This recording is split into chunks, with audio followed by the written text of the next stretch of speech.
여유로운 노후 구독자 여러분, 안녕하세요.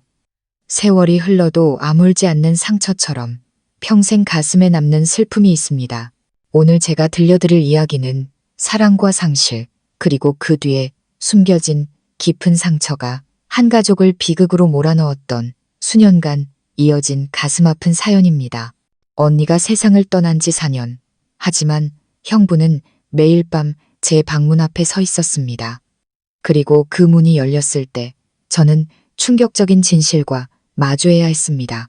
아내를 끔찍이 사랑했던 그 착한 남자는 어쩌다 깊은 수렁에 빠지게 된 걸까요? 그리고 어머니에 대한 효심과 보이지 않는 그림자 사이에서 이 젊은 여성은 어떤 선택을 해야 했을까요? 지금부터 그들의 이야 속으로 함께 들어가 보시겠습니다. 제 이름은 수진. 올해 28살입니다. 제 인생은 여러 풍파를 겪은 뒤 평온해지는 듯 했지만 사람의 마음이 가장 약해졌을 때 조용히 파고드는 것들이 있다는 걸 미처 몰랐습니다. 4년 전 제 언니 수연 언니가 희귀병으로 세상을 떠났습니다. 언니가 떠나던 날 저는 제 몸의 일부가 떨어져 나가는 것 같았습니다. 어머니는 눈물이 마르도록 우셨죠. 그리고 형부, 민준 형부는 언니의 영정사진 앞에서 몇 시간이고 말없이 무릎을 꿇고 있었습니다. 그날 이후 이 집에는 누구도 채울 수 없는 차가운 빈자리가 생긴 것 같았습니다. 민준 형부는 원래 결혼할 때 어머니가 마련해 주신 작은 집에서 언니와 함께 살았습니다. 언니가 세상을 떠난 뒤에도 형부는 집을 팔지도 재혼을 하지도 않고 묵묵히 혼자 지내며 가끔 저희 모녀를 도와주곤 했습니다. 어머니는 그런 형부를 친아들처럼 안쓰러워하며 제게 말했습니다. 수진아, 민준 서방도 참 불쌍한 사람이다. 네가 너무 멀리하지 말고 뭐든 도울 일 있으면 도와주렴. 하늘에 있는 내 언니 목까지 챙겨준다고 생각하고 그 말을 듣고 저는 고개를 끄덕일 뿐이었습니다. 제 마음속에도 형부에 대한 연민과 존중이 함께 자리 잡고 있었죠. 어쨌든 형부는 제가 세상에서 가장 사랑했던 언니의 남편이었으니까요. 장례를 치른 직후 몇 달간은 제가 자주 형부 집에 가서 청소를 도와주었습니다. 혼자 사는 집은 늘 썰렁했고 형부가 거의 요리를 하지 않아 식기들은 늘 그대로였습니다. 젊은 나이에 호라비가 된 형부의 처지가 너무나 안타까웠습니다. 하지만 시간이 흐르고 저도 직장일로 바빠지면서 어머니가 챙겨줄 때만 가끔 들르게 되었습니다. 모든 것이 그렇게 흘러갈 줄 알았는데 어느 날 저는 이상한 점을 발견하게 되었습니다. 그날 밤 밖에는 보슬비가 내리고 있었습니다. 막 잠이 들려던 참에 제 방문 앞에서 조심스러운 발소리가 들렸습니다. 처음엔 어머니가 물을 마시러 나오셨나 했지만 발소리는 어머니의 걸음걸이와 달리 묵직했습니다. 저는 숨을 죽이고 귀를 기울였고 그 순간 문고리가 살며시 흔들렸습니다. 심장이 쿵쾅거리기 시작했습니다. 제 방에는 어머니 외에는 아무도 들어온 적이 없었거든요. 저는 벌떡 일어나 소리를 지를 뻔했는데 밖에서 나지막한 기침 소리가 들려왔습니다. 민준 형부의 목소리였습니다. 저는 그 자리에 얼어붙었습니다. 이 깊은 밤에 형부가 제 방문 앞에는 왜 서 있는 걸까요? 어머니를 찾으러 왔다고 생각하려 해도 어머니 방은 부엌 바로 옆인 거실 쪽이었습니다. 굳이 제 방까지 올 이유가 없었죠. 저는 떨리는 손으로 이불을 꽉 쥐었습니다. 심장이 터져 나올 것 같았죠. 문이 살짝 열리고 복도에서 새어 들어온 불빛이 형부의 얼굴을 비췄습니다. 깡마른 몸, 깊고 슬픈 눈. 그 순간 저는 어떻게 해야 할지 몰라 그대로 굳어버렸습니다. 형부는 저를 잠시 바라보더니 조용히 문을 닫고 떠났습니다. 그날 밤 저는 한숨도 잘 수 없었습니다. 수많은 질문이 머릿속을 맴돌았죠. 형부는 왜 그랬을까요? 방을 착각한 걸까요? 아니면 무슨 일이 있었던 걸까요? 하지만 저를 바라보던 형부의 얼굴, 그 눈빛은 평범한 형부의 눈빛이 아니었습니다. 무어라 이름 붙이기 힘든 감정이 담겨 있었죠. 저는 혼란스러웠고 마음 한구석에서 모호한 두려움이 피어올랐습니다. 다음 날 아침, 형부는 아무 일 없었다는 듯 평온했습니다. 일찍 일어나 어머니를 도와 화단에 물을 주고 있었죠. 저를 보더니 웃으며 말했습니다. 처제, 일어났어. 오늘 출근 안 해. 저는 형부의 얼굴을 유심히 살폈지만 어떤 이상한 낌새도 찾을 수 없었습니다. 혹시 내가 꿈을 꾼 걸까 애써 스스로를 안심시켰지만 마음속 경계심은 사라지지 않았습니다. 하지만 그날은 시작에 불과했습니다. 그 후로도 밤마다 그 발소리는 들려왔고 방문 밖에서 느껴지는 형부의 숨결을 감지할 수 있었습니다. 어떤 날은 문고리를 살짝 돌렸고 어떤 날은 그저 오랫동안 가만히 서 있었습니다. 저는 감히 문을 열지 못하고 숨죽인 채 누워 발소리가 사라지기만을 기다렸습니다. 날이 갈수록 불안감은 커져만 갔습니다. 연민과 혼란이 뒤섞여 미칠 것 같았죠. 어머니께 말씀드리면 형부를 아들처럼 여기시는 어머니가 상처받으실까봐 두려웠습니다. 저는 형부를 더 유심히 관찰하기 시작했습니다. 낮에는 여전히 평범하고 친절했으며 저희 모녀를 잘 도와주었습니다. 하지만 밤이 되어온 집안이 고요함에 잠기면 형부는 마치 다른 사람처럼 변했습니다.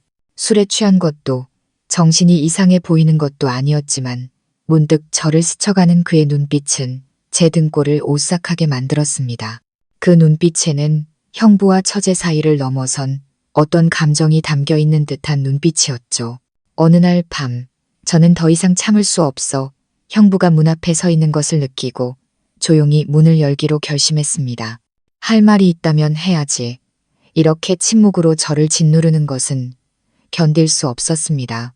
문이 살짝 열리자 형부는 화들짝 놀라며 당황한 눈빛으로 황급히 몸을 돌렸습니다. 저는 나지막이 불렀습니다. 형부.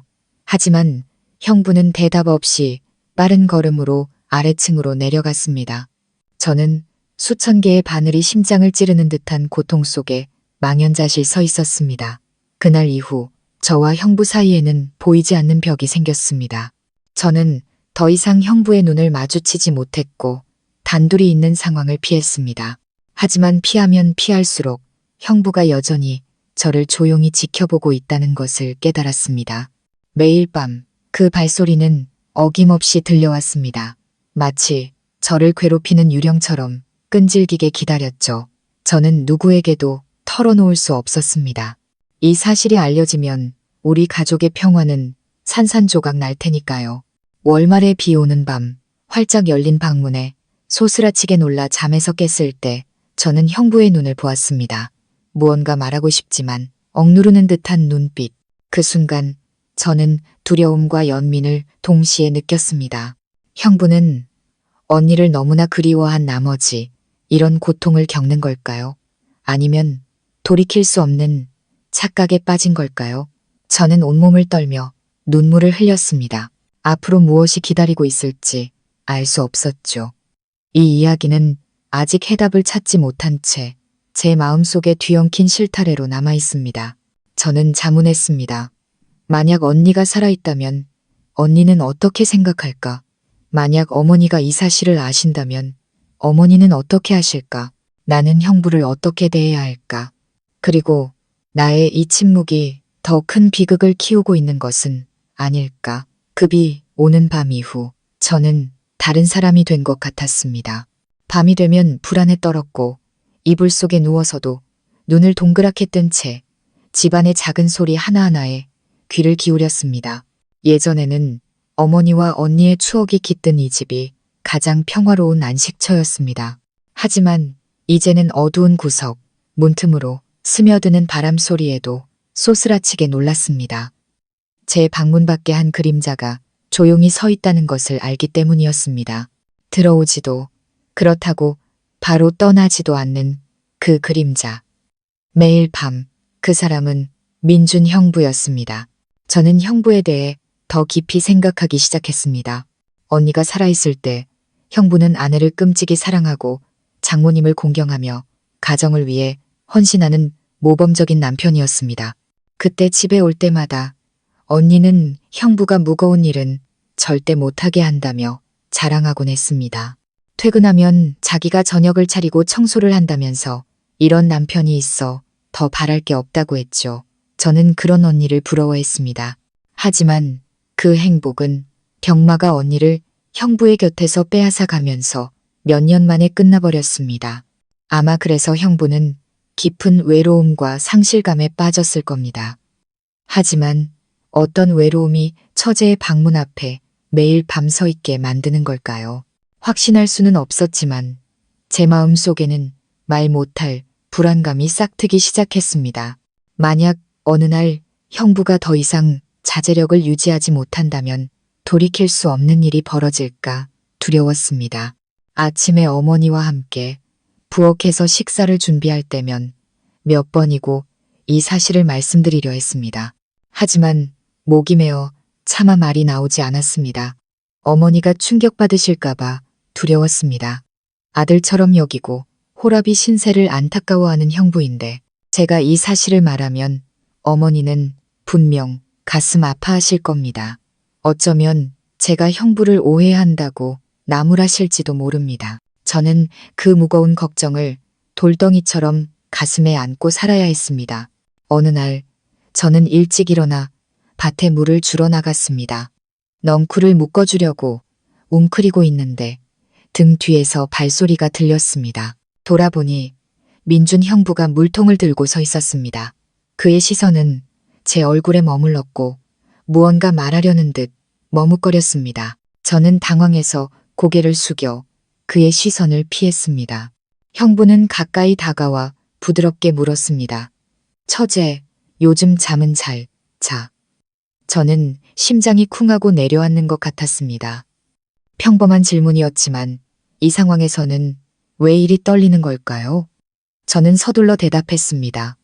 네, 그냥 일이 많아서 좀 뒤척일 때가 있어요. 형부는 살짝 고개를 끄덕였고 어색한 미소가 스쳤다 사라졌습니다. 그는 더 이상 아무 말도 하지 않고 조용히 물을 주고는 돌아섰습니다. 하지만 그 질문 하나로 저는 확신했습니다. 형부는 제가 밤마다 자신의 존재를 느끼고 있다는 것을 알고 있었습니다. 그렇지 않다면 왜 하필 잠에 대해 물었을까요? 그날 이후 저는 일부러 늦게 잠자리에 들었습니다. 형부가 떠난 것을 확인하고서야 겨우 눈을 붙였죠. 하지만 매일 밤 형부의 발소리가 들릴 때마다 제 마음은 두려움과 연민이 뒤섞여 소용돌이 쳤습니다. 가끔 저는 제가 너무 예민한 건지 아니면 정말 형부가 선을 넘은 건지 자문했습니다. 저를 보는 형부의 눈빛은 날이 갈수록 이상해졌습니다. 무언가를 찾는 듯 또 애원하는 듯 했죠. 제가 피할수록 형부는 더 끈질겼습니다. 한 번은 제가 방에서 옷을 개고 있는데 갑자기 문이 열렸습니다. 형부가 낡은 셔츠를 들고 들어왔습니다. 그는 말했습니다. 처제, 이거 좀 꿰매줄 수 있어? 내가 해보려는데 잘 안 되네. 저는 깜짝 놀랐습니다. 지금까지 형부가 제 방에 멋대로 들어온 적은 한 번도 없었거든요. 하지만 그는 아무렇지 않은 듯 자연스럽게 말했습니다. 저는 조용히 고개를 끄덕이고 떨리는 손으로 셔츠를 받았습니다. 그 순간 형부는 아주 가까이 서 있었습니다. 그의 몸에서 땀 냄새와 햇볕 냄새가 섞여 풍겨왔습니다. 저는 긴장감에 심장이 마구 뛰었습니다. 형부는 저를 뚫어지게 바라보았습니다. 마치 저를 붙잡아 두려는 듯한 눈빛이었죠. 하지만 그는 이내 몸을 돌리며 나지막이 한숨을 쉬었습니다. 고마워. 문이 닫히고 저는 침대에 주저앉았습니다. 온몸이 떨렸죠. 분명 형부는 과한 행동을 하지 않았지만 그의 존재와 그 눈빛은 저를 끝없이 불안하게 만들었습니다. 다음 날 밤 저는 진실을 마주하기로 결심했습니다. 익숙한 발소리가 문 밖에서 들려왔을 때 저는 더 이상 가만히 누워있지 않았습니다. 벌떡 일어나 문을 활짝 열었습니다. 형부는 놀란 눈으로 당황한 기색이 역력한 채 서 있었습니다. 저는 그의 눈을 똑바로 쳐다보며 떨리지만 단호한 목소리로 말했습니다. 형부, 왜 매일 밤 제 방문 앞에 서 있는 거예요? 저한테 뭘 원하세요? 그 순간 시간은 멈춘 듯 했습니다. 형부는 창백한 얼굴로 침묵했고 입술을 파르르 떨며 무언가 말하려 했지만 소리가 되지 못했습니다. 한참 후에야 그는 겨우 두 글자를 내뱉었습니다. 미안해. 그리고는 몸을 돌려 계단을 급히 내려갔습니다. 저는 열린 문 옆에 선 채 망연자실할 뿐이었습니다. 그날 밤 내내 저는 뒤척였습니다. 형부의 사과는 무슨 의미일까요? 단순히 언니가 그리워서라면 왜 제 방문 앞에 서 있어야 할까요? 다른 마음이 있다면 왜 침묵으로 일관하는 걸까요? 저는 답을 찾지 못한 채 마음만 복잡해졌습니다. 그 후 며칠간 형부는 제 시선을 피했습니다. 하지만 밤이 되면 그는 여전히 그곳에 서 있었습니다. 달라진 점은 더 이상 문고리를 흔들지 않고 그저 조용히 서서 바라본다는 것이었습니다. 가끔은 새벽녘이 되어서야 떠나기도 했습니다. 저는 이 악몽 같은 상황에 점점 지쳐갔습니다. 한 번은 꿈에서 수연 언니를 보았습니다. 언니는 하얀 원피스를 입고 생전처럼 온화하게 웃고 있었습니다. 언니는 제 곁에 서서 제 어깨에 손을 얹었고 그 눈빛은 슬픔으로 가득 차 있었습니다. 저는 소스라치게 놀라 잠에서 깼고 베개는 눈물로 흠뻑 젖어 있었습니다. 그날 이후 제 마음은 더욱 괴로웠습니다. 제가 계속 침묵한다면 언젠가 비극이 닥칠 것 같아 두려웠습니다. 하지만 입을 열면 가족이 무너지고 어머니가 그 충격을 견디지 못하실까봐 그것 또한 두려웠습니다. 하루하루 긴장감은 팽팽한 실처럼 조여왔고 언제 끊어질지 모르는 위태로운 상황이 계속되었습니다. 저는 벗어나고 싶으면서도 그럴 용기가 없었습니다. 그리고 바로 그 망설임이 훗날 돌이켜보면 온몸에 소름이 돋을 만큼 끔찍한 전환점으로 저를 이끌고 말았습니다. 그 짧은 사과 이후 민준 형부는 조금 변한 것 같았습니다. 낮에는 눈에 띄게 말이 줄고 웃음기도 사라졌습니다. 어머니가 불러도 짧게 대답할 뿐이었죠. 하지만 밤이 되면 익숙한 발소리는 어김없이 제 방문 밖에서 들려왔습니다. 달라진 점은 예전처럼 문고리를 흔들거나 문을 살짝 열지 않고 아주 오랫동안 그저 서 있다는 것이었습니다. 문틈으로 그의 숨소리가 느껴질 정도였죠. 저는 매일 괴로움 속에서 싸워야 했습니다. 한편으로는 소리치고 싶었고 어머니께 모든 것을 털어놓고 이 악몽에서 벗어나고 싶었습니다. 하지만 다른 한편으로는 초췌하고 외로워 보이는 형부의 모습을 보면 마음이 약해지고 불쌍하게 느껴졌습니다. 제가 너무 예민하게 구는 걸까요?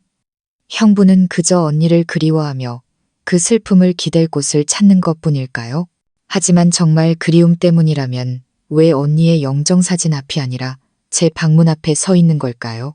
어느 날 오후 어머니는 언니의 기일을 준비해야 한다며 형부와 함께 시장에 다녀오라고 하셨습니다. 그 말을 듣자 가슴이 답답해졌고 언니가 떠나던 날의 기억이 되살아났습니다. 형부와 나란히 걸으며 저는 그가 흰 국화꽃 한 다발을 고를 때 손을 살짝 떠는 것을 보았습니다. 그는 나지막이 말했습니다. 수현이가 흰 국화꽃을 제일 좋아했어. 꽃다발을 든 그의 눈에 눈물이 그렁그렁 맺히는 것을 보며 저는 잠시 아무 말도 할 수 없었습니다. 그 순간만큼은 형부가 진심으로 안쓰러웠습니다. 어쩌면 제가 너무 의심이 많았던 걸지도 모릅니다. 어쩌면 그는 너무 오랫동안 고통받은 나머지 이해하기 힘든 행동을 하는 것뿐일지도요.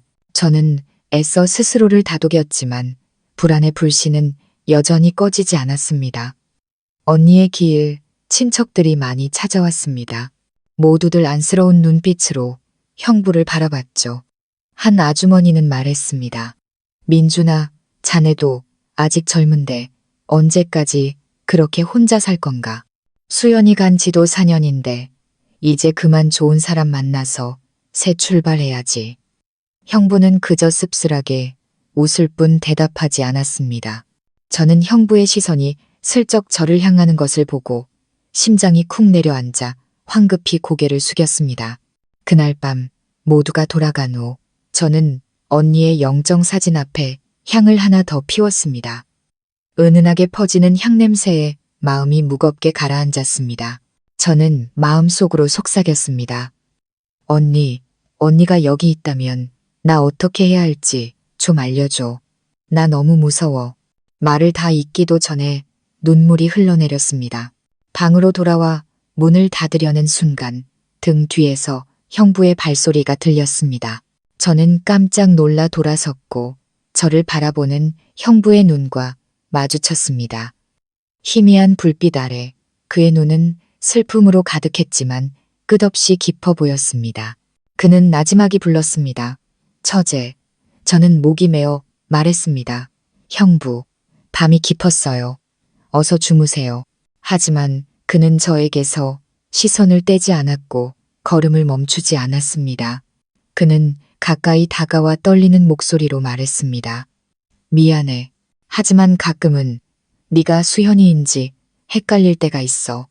저는 그 자리에 얼어붙었고 온몸이 마비되는 것 같았습니다. 그 고백은 비수처럼 제 심장을 꿰뚫었습니다. 그랬군요. 그동안 형부가 제 방문 앞에 섰던 이유는 그의 눈에는 저와 언니가 너무나 닮아 보였던 겁니다. 저는 충격과 고통에 휩싸였습니다. 언니의 죽음은 형부의 마음에 너무나 큰 구멍을 남겼고 언니와 많이 닮은 제가 그 빈자리를 대신하는 그림자가 되어버린 것이었습니다. 저는 떨리는 목소리로 말했습니다. 형부, 저는 수진이에요. 수연 언니가 아니라고요. 언니는 이미 떠났어요. 더 이상 이렇게 착각하시면 안 돼요. 형부는 어깨를 떨며 가만히 서 있었습니다. 잠시 후 그는 몸을 돌려 무거운 발걸음으로 자신의 방으로 향했습니다. 저는 그 자리에 주저앉아 소리 없이 눈물을 쏟았습니다. 그날 밤 저는 잠을 이룰 수 없었습니다. 형부의 말 한마디, 눈빛 하나하나가 머릿속에서 떠나지 않았습니다. 그를 동정하면서도 원망스러웠고 두려웠습니다. 만약 어머니가 이 사실을 아신다면 과연 견뎌내실 수 있을까요? 하지만 제가 침묵한다면 이 끔찍한 착각이 영원히 계속되도록 방치하는 꼴이 되지 않을까요? 다음 날 형부는 저와 한마디도 하지 않았습니다. 아침 일찍 밭으로 나가 저녁 늦게야 돌아왔죠. 어머니가 물어도 바쁜 일이 있었다고만 할 뿐이었습니다. 저는 그가 어제의 고백 이후 저를 피하고 있다는 것을 알았습니다. 저 역시 더 이상 그의 얼굴을 똑바로 쳐다볼 수 없었고 애써 태연한 척하며 고개를 숙였습니다. 하지만 그 평온은 오래가지 않았습니다. 어느 날 밤 제가 방문을 닫으려는 순간 형부가 또다시 그곳에 서 있었습니다. 제가 문을 굳게 닫으려 하자 그는 목맨 소리로 말했습니다. 처제, 그냥 잠시만 여기 서 있게 해줘. 그냥 서 있기만 할게. 아무 짓도 안 해. 저는 어찌할 바를 몰라 망연자실했습니다. 그의 애원 앞에 차갑게 문을 닫을 수도, 그렇다고 용기 있게 문을 열 수도 없었습니다. 저는 그를 내버려 둔 채 돌아섰고 침대에 앉아 소리 없이 울었습니다. 그 후 며칠간 저와 형부의 관계는 팽팽한 줄다리기 같았습니다. 그는 억누르려 애썼고 저는 피하려고 애썼습니다. 하지만 진실은 우리 둘 다 수연 언니라는 거대한 그림자 속에서 살고 있다는 것이었습니다. 그 그림자는 사라지지 않고 오히려 점점 더 짙어져 제 숨통을 조여왔습니다. 한 번은 어머니가 고향의 이모님과 통화하는 것을 들었습니다. 어머니는 민준 형부가 착하고 성실하며 수연 언니를 너무나 사랑해서 4년이 지나도록 혼자 지낸다며 이런 사람이 정말 귀하다고 말씀하셨습니다. 하늘이 도와 좋은 짝을 만났으면 좋겠다며 계속 혼자 지내는 것이 안쓰럽다고 하셨죠. 그 말을 듣는 순간 제 가슴은 무너져 내렸습니다. 만약 어머니가 진실을 아신다면 얼마나 더 마음 아파하실까요? 저는 무언가 해야겠다고 결심했습니다. 이 상태를 더 이상 지속할 수는 없었습니다. 다른 곳으로 이사 갈까도 생각했습니다. 멀리 발령받았다고 핑계를 대는 거죠. 하지만 연로하신 어머니를 보면 차마 그럴 수가 없었습니다. 어머니가 외로워하실까봐, 곁에 아무도 없어 슬퍼하실까봐 두려웠습니다. 그래서 저는 형부와 다시 한번 솔직하게 이야기해서 그의 모든 환상을 깨고 현실로 돌아오게 해야겠다고 마음먹었습니다. 어느 날 오후 저는 형부를 뒷마당, 언니가 생전에 앉아있기 좋아했던 유자나무 아래로 불렀습니다. 저는 떨리는 목소리로 말했습니다. 형부, 부탁이에요. 이제 제 방문 앞에 서 있지 마세요. 저는 언니의 동생일 뿐 그 이상이 될 수 없어요. 언니가 그립거든 언니에게 향을 피우고 마음을 전하세요. 저를 보며 언니를 떠올리지 마세요. 저는 너무 무서워요. 형부는 아무 말 없이 서 있었습니다. 그의 얼굴에는 제가 감히 쳐다볼 수 없을 만큼 깊은 고통이 어려 있었습니다. 한참 후에야 그는 쉰 목소리로 말했습니다. 내가 잘못한 거 알아. 하지만 널 볼 때마다 수연이가 보여. 일부러 그러는 게 아니라 나 자신을 통제할 수가 없어. 그 말을 듣고 저는 울음을 터뜨렸습니다. 형부가 진심으로 고통받고 있다는 것을 알았지만 이대로 두면 저 역시 무너져 내릴 것 같았습니다. 저는 무거운 마음과 무력감에 휩싸인 채 돌아섰습니다. 이 일이 어디로 흘러갈지 알 수 없었습니다. 그저 거대한 소용돌이가 저를 끌어당기고 있고 발버둥 칠수록 더 깊이 빠져드는 것만 같았습니다. 그리고 저는 미처 몰랐습니다. 그 대화 이후 모든 것이 더욱 엉망이 되어 저를 위험한 문턱으로 밀어넣게 될 줄은. 그날 유자나무 아래에서의 대화 이후 저는 모든 것이 나아질 거라고 생각했습니다. 민준 형부가 조금씩 물러서고 더 이상 밤마다 제 방문 앞에 서 있지 않을 거라고요. 하지만 반대로 그의 침묵은 집안의 공기를 더욱 무겁게 만들었습니다. 그는 눈에 띄게 말이 줄었고 웃음기를 잃었으며 걸음걸이는 마치 견딜 수 없는 고통을 짊어진 사람처럼 위태로워 보였습니다. 그리고 저는 형부를 볼 때마다 마음속에서 수많은 감정이 충돌했습니다. 한편으로는 그의 고독이 안쓰러웠지만 다른 한편으로는 저를 바라보는 그의 눈빛이 두려웠고 고요한 밤에 들려오는 심장 소리와 문 밖의 발소리가 무서웠습니다. 어느 날 밤 저는 형부가 여전히 그곳에 서 있는지 확인하기 위해 늦게까지 깨어있기로 했습니다. 불을 끄고 잠든 척 누워있자 심장이 세차게 뛰었습니다. 역시나 시계가 12시를 가리키자 익숙한 발소리가 들려왔습니다. 아주 작은 한숨 소리가 들리더니 그의 손이 문에 가만히 닿는 것이 느껴졌습니다. 하지만 이전과 달리 이번에는 오래 서 있지 않았습니다. 그는 조용히 속삭였습니다. 수연아, 그리고는 등을 돌려 떠났습니다. 저는 온몸이 굳은 채 걷잡을 수 없이 눈물을 흘렸습니다. 그렇군요. 형부의 깊은 마음 속에는 제가 없었습니다. 그는 저를 통해 언니의 그림자만을 보고 있었던 겁니다. 그는 환상 속에서 고통받고 있었고 저는 우연히 그 악몽을 비추는 거울이 되어버렸던 거죠. 다음 날 저는 언니의 묘를 찾아갔습니다. 푸른 잔디로 뒤덮인 봉분 옆에 오랫동안 앉아 있었습니다. 저는 언니에게 모든 것을 털어놓았습니다. 악몽 같았던 밤들, 민준 형부의 착각, 제 안의 두려움과 무력감까지 전부 저는 울면서 이야기했습니다. 언니의 영혼이 제 말을 들어주기를, 저에게 벗어날 길을 알려주기를 간절히 바랐습니다. 차가운 저녁 바람 속에서 마치 언니가 곁에 서서 예전처럼 제 어깨에 손을 얹어주는 듯한 느낌이 들었습니다. 하지만 돌아보면 그저 고요한 허공뿐이었습니다. 무거운 마음으로 집에 돌아왔습니다. 마당에 들어서자 민준 형부가 툇마루의 깊은 생각에 잠겨 앉아 있었습니다. 저를 보더니 그는 붉게 충혈된 눈으로 고개를 들었습니다. 그도 묘에 다녀온 것이 분명했습니다. 그의 눈빛을 보니 차마 원망할 수가 없었고 그저 안타까울 뿐이었습니다. 하지만 저는 거리를 유지하려 애썼습니다. 그렇지 않으면 우리 둘 다 출구 없는 소용돌이에 휘말릴 테니까요. 그 후 며칠간 저는 일부러 야근을 하고 늦게 귀가하며 형부와 마주치는 것을 피했습니다. 어머니는 아무것도 모른 채 태평하게 말씀하셨습니다. 수진아, 시간 나면 민준 서방밥 좀 챙겨줘라. 혼자서 얼마나 힘들겠니? 네가 좀 도와줘야지. 저는 그 말을 들으며 억지로 웃었지만 속은 타들어갔습니다. 만약 어머니가 진실을 아시면 어떻게 되실까요?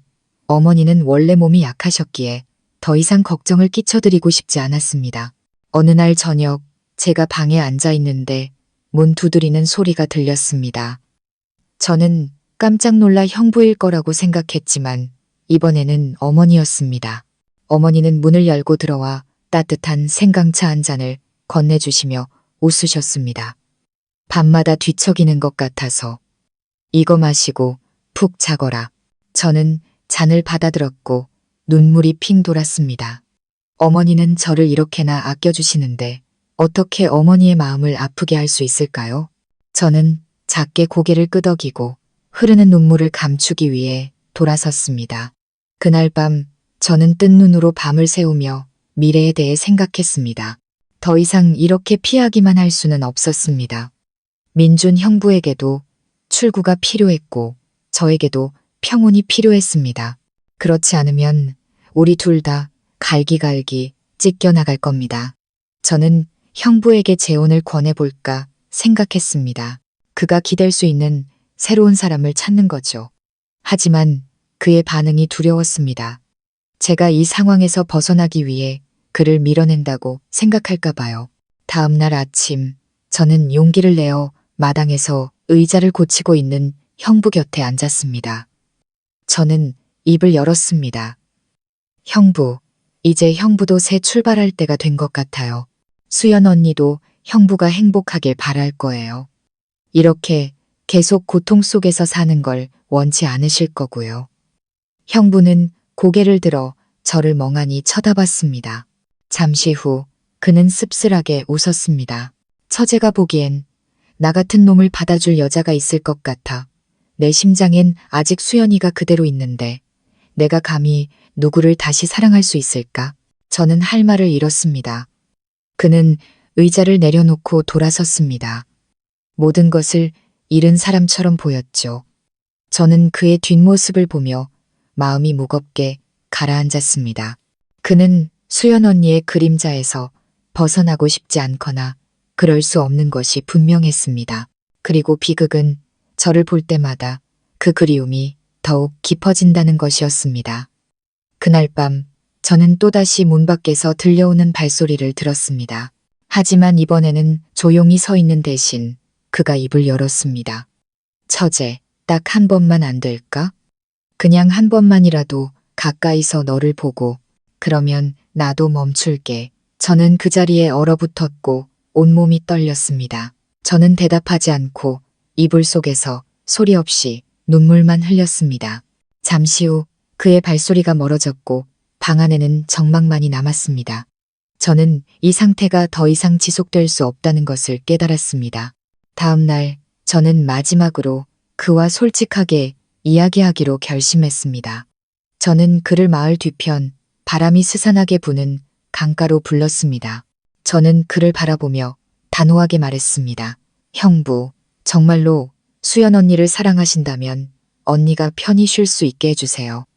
저는 절대 언니를 대신할 수 없어요. 제발 부탁이에요. 더 이상 착각하지 마세요. 만약 형부가 그럴 수 없다면 제가 이 집을 떠날 수밖에 없어요. 그는 충격받은 듯 고통스러운 눈빛으로 저를 바라보며 갈라진 목소리로 말했습니다. 처제, 가지 마. 내가 노력할게. 정말 노력하겠다고 약속할게. 제발 어머니 혼자 두지 마. 그 말을 듣자 제 가슴은 무너져 내렸습니다. 그의 말이 맞았습니다. 제가 떠나면 어머니는 어떻게 하실까요? 하지만 제가 남는다면 이 악몽 같은 밤들을 더 견딜 수 있을까요? 저는 고개를 돌린 채 더 이상 아무 말도 하지 않았습니다. 저와 우리 둘 다 벼랑 끝에 서 있다는 것을 알았습니다. 한 발짝만 헛디디면 모든 것이 무너져 내릴 겁니다. 그리고 저는 미처 몰랐습니다. 모든 것이 잠잠해질 거라 생각했던 바로 그 순간 예상치 못한 사건이 터져 모든 것을 걷잡을 수 없는 방향으로 몰고 갈 줄은. 제가 민준 형부와 강가에서 이야기한 후 집안의 공기는 숨막힐 듯 고요해졌습니다.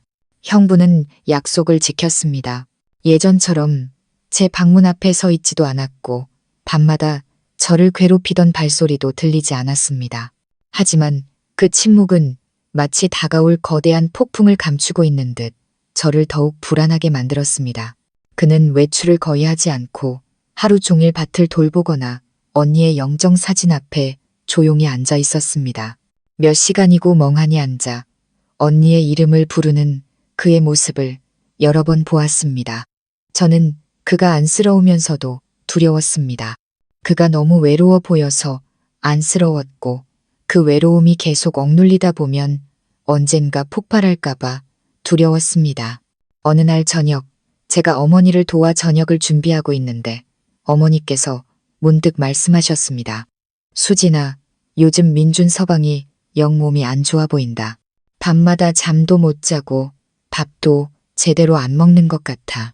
병원에 한번 가보라고 권해봐라. 걱정돼서 그런다. 저는 어떻게 대답해야 할지 몰라 그 자리에 멈춰 섰습니다.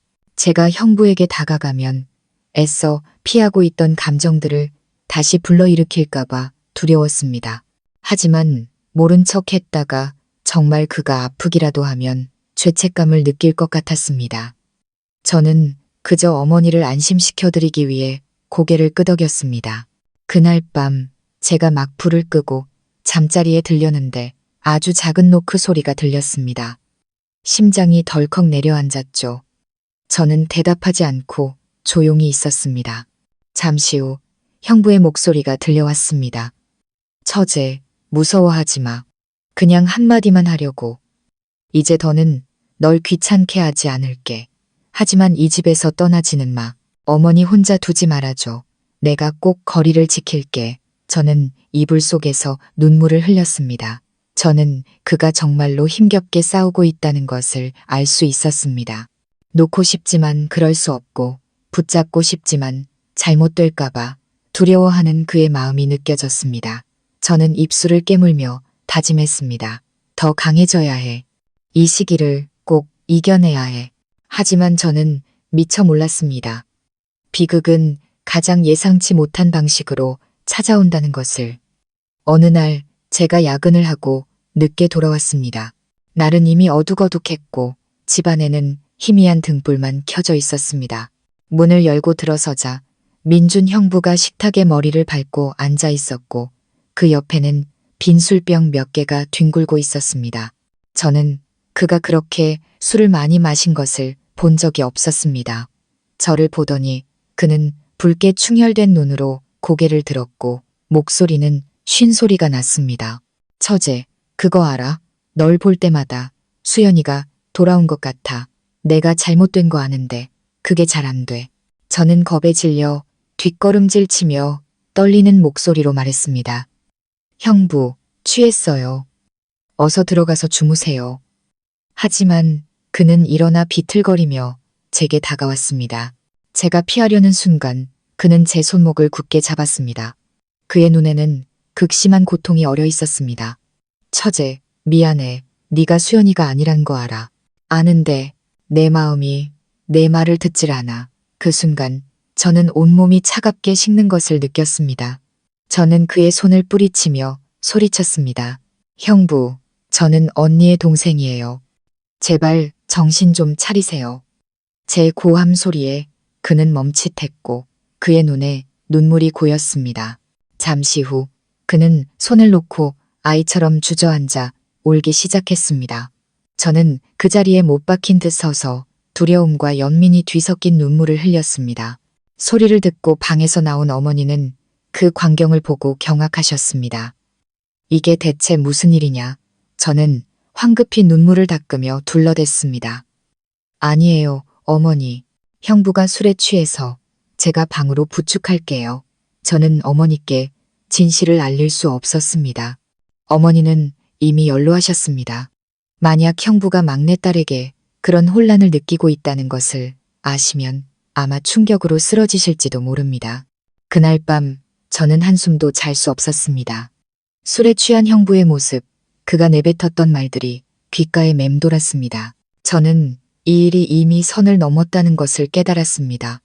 이대로 계속된다면 언젠가 돌이킬 수 없는 일이 벌어질 것이 분명했습니다. 저는 집을 떠나야겠다고 생각했습니다. 정말로 떠나야 했습니다. 어머니를 홀로 남겨두는 것이 마음에 걸렸지만 어쩔 수 없었습니다. 다음 날 아침 저는 일이 바빠져서 멀리 출장을 가야 할지도 모른다고 어머니께 말씀드렸습니다. 어머니는 놀라며 걱정하셨습니다. 네가 오래 집을 비우면 나는 누구한테 의지하냐. 집에 민준 서방뿐인데 걔는 너도 알잖니. 저는 떨리는 손을 감추며 어머니의 손을 잡았습니다. 걱정 마세요, 어머니. 제가 다 잘 준비해 놓을게요. 하지만 제 마음속에서 그 결정은 칼날처럼 저를 베는 것 같았습니다. 며칠 후 저는 몰래 짐을 싸기 시작했습니다. 어머니나 형부가 모르게 조심스럽게 행동했죠. 하지만 어느 날 밤 제가 옷을 정리하고 있는데 민준 형부가 갑자기 방으로 들어왔습니다. 저는 깜짝 놀라 손에 들고 있던 옷을 떨어뜨렸습니다. 그는 제 여행 가방을 보고 당황한 눈빛을 보였습니다. 처제, 가려는 거야? 어머니는 누구한테 맡기고 저는 목이 메어 눈물을 흘렸습니다. 더 이상 여기 못 있겠어요, 형부. 매일매일이 두려움 속에서 사는 것 같아요. 형부를 원망하는 건 아니지만 저는 못 견디겠어요. 제가 말을 다 끝내기도 전에 그는 제 앞에 무릎을 꿇었고 그의 목소리는 울음으로 갈라졌습니다. 처제, 가지마. 내가 변할게. 약속할게. 다시는 널 무섭게 하지 않을게. 제발 어머니를 버리지 마. 어머니는 못 견디실 거야. 그의 애원 앞에 제 마음은 약해졌지만 제가 남는다면 결코 평온을 찾을 수 없다는 것을 알았습니다. 저는 떨리는 목소리로 대답했습니다. 그 약속 꼭 지키세요. 정말로 멈추세요. 그렇지 않으면 어머니가 아무리 마음 아파하셔도 저는 떠날 거예요. 그는 고개를 숙인 채 아무 말도 하지 않았습니다. 그의 온몸은 마치 격렬하게 싸우는 것처럼 떨리고 있었습니다. 마침내 그는 고개를 끄덕이며 속삭였습니다. 노력할게. 너를 위해서, 어머니를 위해서, 그리고 수연이를 위해서. 그날 밤 저는 몇 달 만에 처음으로 편안하게 잠들었습니다. 문 밖에서는 더 이상 발소리가 들리지 않았고 저를 떨게 하던 조용한 숨소리도 없었습니다. 저는 새로운 문이 열리고 이제 삶이 정상으로 돌아올 것이라고 생각했습니다. 하지만 저는 몰랐습니다. 그 평온은 폭풍 전의 고요함에 불과했다는 것을. 예상치 못한 사건이 바로 앞에서 기다리고 있었고 모든 것을 훨씬 더 격렬하고 고통스러운 방향으로 틀어버릴 줄은 꿈에도 몰랐습니다. 민준, 형부가 변하겠다고 약속한 후 모든 것이 점차 안정될 것이라고 생각했습니다. 실제로 그 후 며칠간은 제 방문 밖에서 발소리가 들리지 않았고 밤이 되어도 더 이상 소름 끼치는 느낌이 들지 않았습니다. 그는 거리를 유지했고 말과 행동을 조심했으며 필요 없을 때는 일부러 저를 피하기까지 했습니다. 어머니는 그런 모습을 보고 기뻐하며 그가 착하고 가족을 생각할 줄 알고 자신을 지킬 줄 아는 사람이라고 칭찬하셨습니다. 저는 그 말을 들으며 마음이 복잡했습니다. 믿고 싶으면서도 한편으로는 예전의 일들이 다시 반복될까봐 불안했습니다. 하지만 그 평온은 한 달도 채가지 않았습니다. 어느 날 오후 제가 퇴근하고 집에 돌아오니 마당에서 낯선 사람의 목소리가 들렸습니다. 꽤 단정하게 차려입은 한 아주머니가 어머니 그리고 민준 형부와 이야기를 나누고 있었습니다. 어머니는 환하게 웃으시며 저를 보자마자 부르셨습니다. 수진아, 이리 와보렴. 이분은 엄마 친구인 최 여사님이셔. 이분 조카딸이 참 괜찮은데 민준 서방한테 소개해 주려고. 저는 그 자리에 멈춰서서 놀란 눈으로 형부를 쳐다봤습니다. 그는 고개를 숙인 채 아무 말도 하지 않았습니다. 그 아주머니는 쾌활하게 웃으며 이야기를 이어갔습니다. 어머니는 마치 마침내 형부에게 탈출구를 찾아준 것처럼 기뻐하셨습니다. 저는 자리에 앉아 태어난 척했지만 마음속에서는 안도감과 걱정이 교차했습니다. 그가 기댈 수 있는 새로운 사람이 생길지도 모른다는 안도감, 그리고 그가 진정으로 준비되지 않았을까 하는 걱정이었습니다. 제 생각대로 그날 밤 마당에 단둘이 남았을 때 형부가 조용히 말했습니다. 처제, 내가 어머니 말씀대로 하는 게 맞을까? 다른 사람을 만나는 거 자신이 없는데. 저는 그의 눈을 똑바로 보며 진지하게 말했습니다. 형부, 하셔야 해요. 수연 언니도 분명 형부가 새로운 가정을 꾸리길 바랄 거예요. 언제까지나 과거에 갇혀 살 수는 없잖아요. 형부가 행복해지면 어머니도 마음 놓으실 거고요. 그는 오랫동안 침묵하다가 작게 고개를 끄덕였습니다. 그 결정이 그에게 쉽지 않다는 것을 알았지만 적어도 그것은 그와 나 사이의 팽팽한 긴장에서 벗어날 길을 열어주는 것이었습니다. 저는 모든 것이 정말로 변하기를 마음속으로 기도했습니다. 하지만 변화는 제가 생각했던 것처럼 쉽게 오지 않았습니다. 선을 보고 돌아온 그의 얼굴은 여전히 어두웠습니다. 그 아가씨가 마음에 들지 않았거나 아니면 그가 아직 마음을 열지 못한 것이겠죠.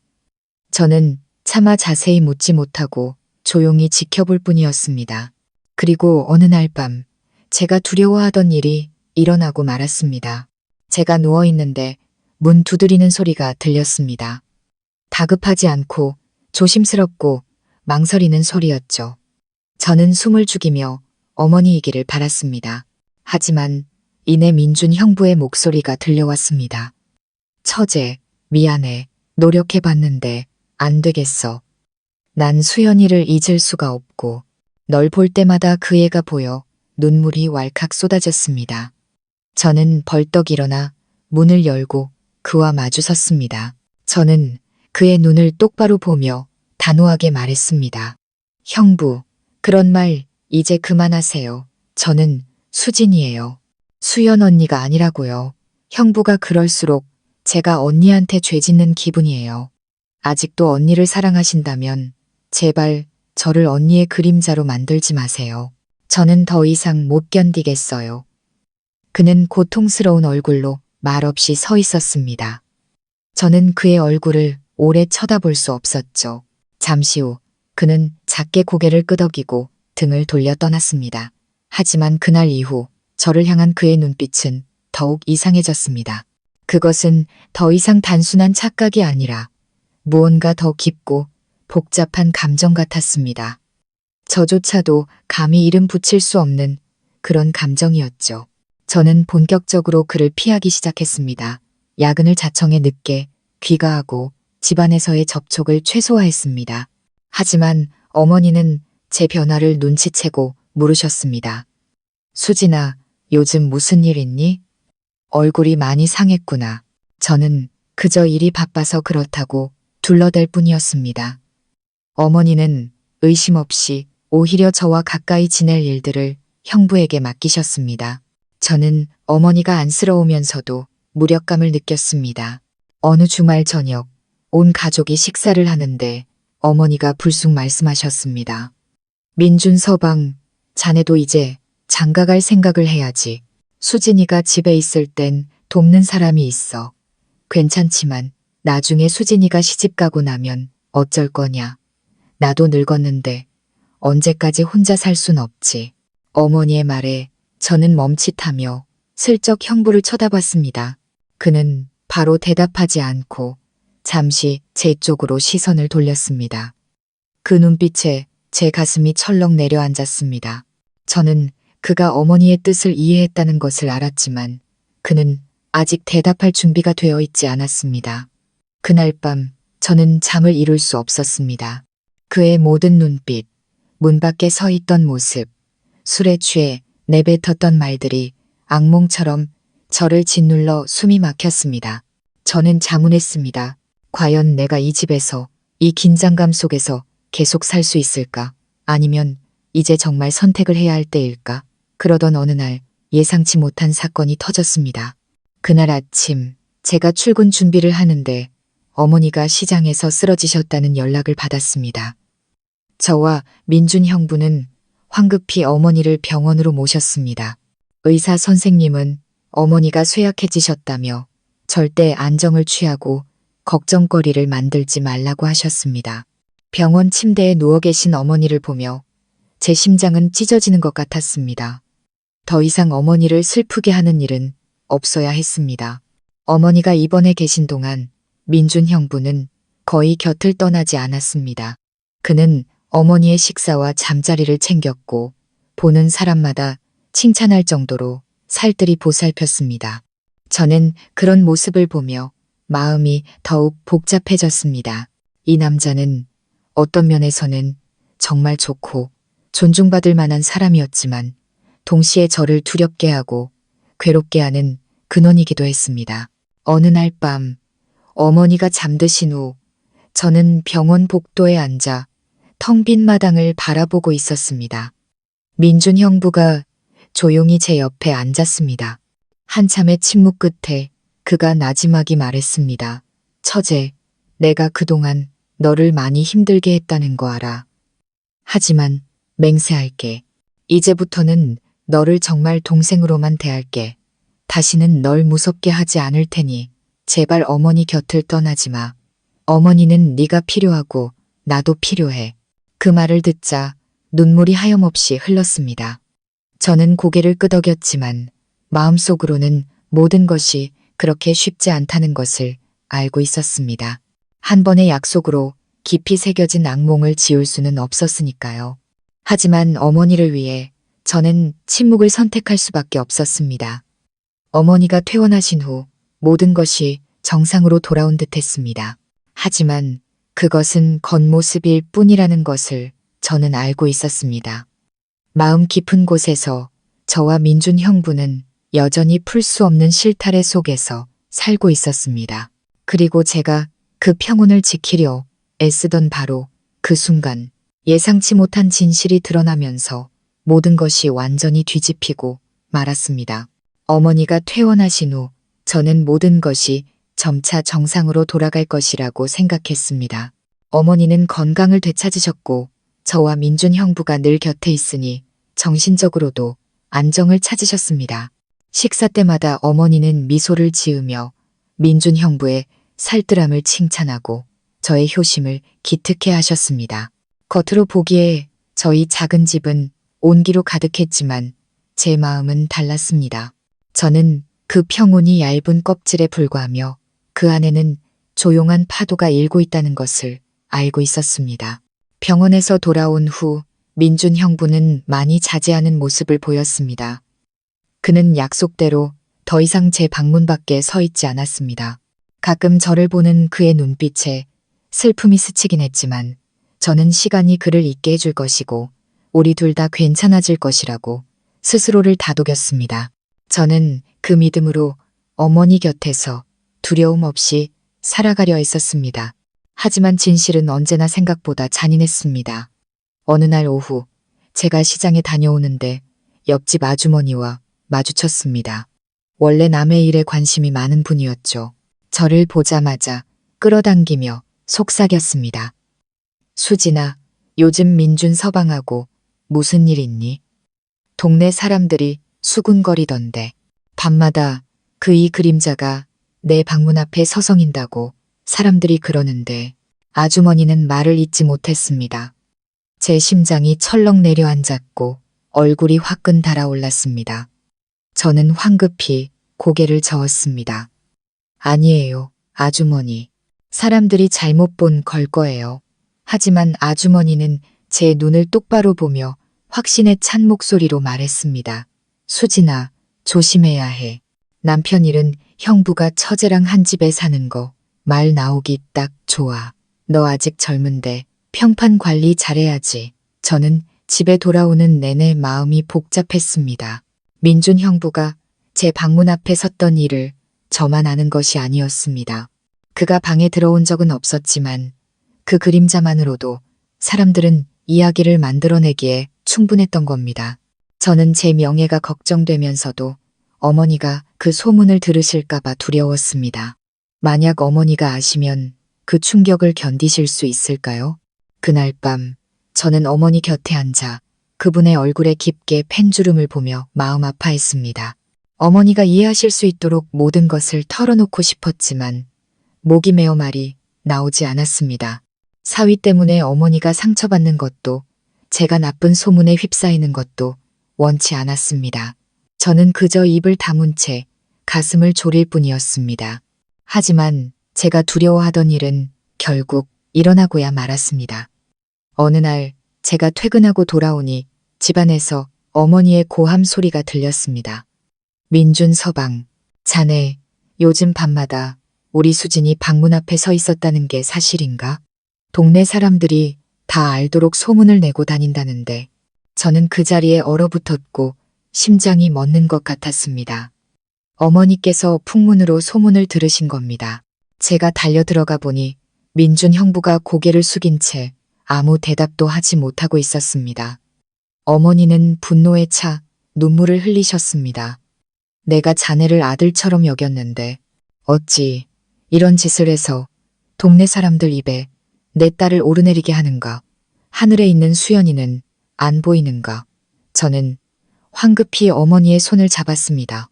어머니, 진정하세요. 아무 일도 아니에요. 사람들이 잘못 본 거예요. 하지만 어머니는 제 손을 뿌리치며 억울한 목소리로 외치셨습니다.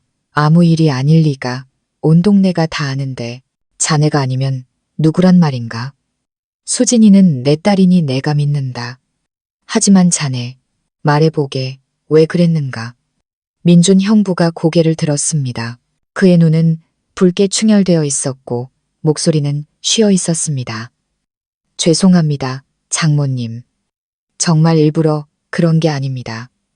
하지만 수연이가 너무 보고 싶어서 가끔은 수진이가 수연이가 돌아온 것처럼 보여서 제가 잘못했습니다.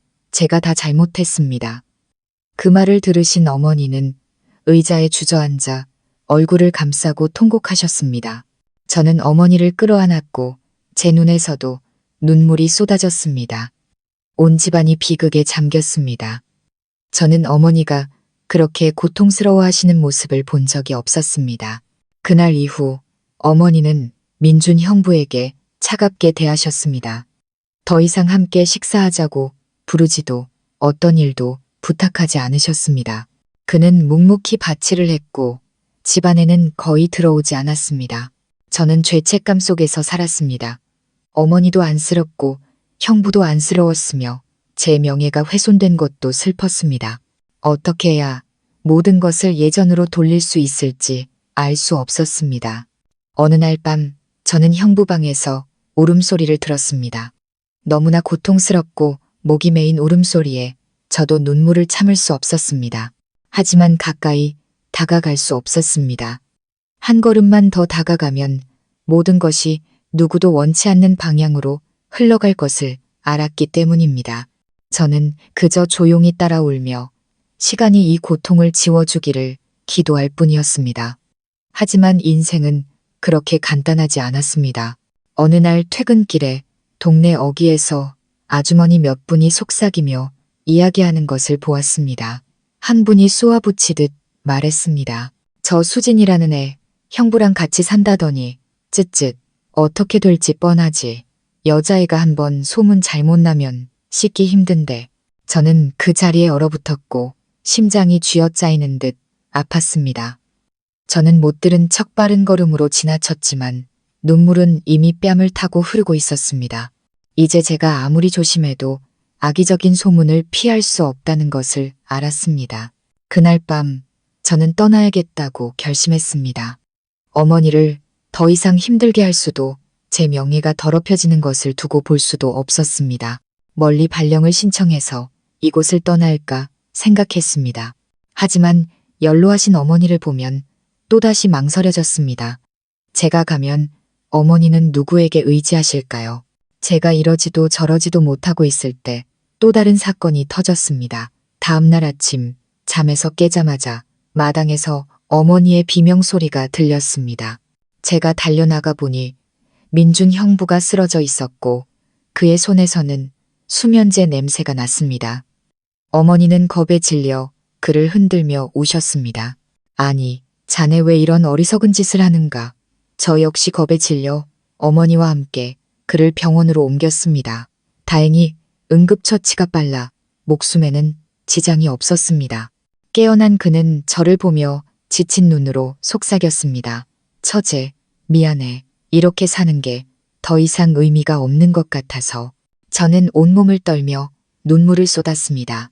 저는 그가 수연 언니를 잃은 슬픔뿐만 아니라 어머니의 냉대와 세상의 악의적인 소문 때문에 고통받고 있다는 것을 알았습니다. 그는 길을 잃고 헤매고 있었던 겁니다. 병상에 힘없이 누워있는 그를 보며 제 심장은 끊어질 듯 아팠습니다. 어머니는 곁에 앉아 눈물을 닦으며 목맨 소리로 말씀하셨습니다. 민준 서방, 내가 화는 났지만 자네가 이런 생각을 할 줄은 몰랐네. 수연이가 알면 얼마나 마음 아파하겠나. 살아야지. 수연이를 위해서, 그리고 수진이를 위해서라도 살아야지. 우리가 자네를 버리지 않아. 그 말을 듣자 제 마음은 더욱 복잡해졌습니다. 한편으로는 어머니의 마음이 누그러져 그를 버리지 못할 것이라는 것을 알았지만 다른 한편으로는 이대로 계속된다면 비극은 끝나지 않을 것이라는 것도 알았습니다. 저는 그를 보며 떨리는 목소리로 말했습니다. 형부, 살아야 해요. 하지만 제발 오빠로서, 어머니의 아들로서 살아주세요. 더 이상 제가 악몽 속에서 살게 하지 마세요. 부탁이에요. 그는 눈물이 고인 채 힘없이 고개를 끄덕였습니다. 하지만 제 마음속 불안은 조금도 가시지 않았습니다. 저는 또 다른 파도가 밀려오고 있으며 다음번에는 우리 모두를 휩쓸어 갈지도 모른다는 것을 직감했습니다. 민준 형부가 수면제를 먹고 자살을 시도했다가 살아난 후 집안은 말로 표현하기 힘든 무거운 침묵에 잠겼습니다.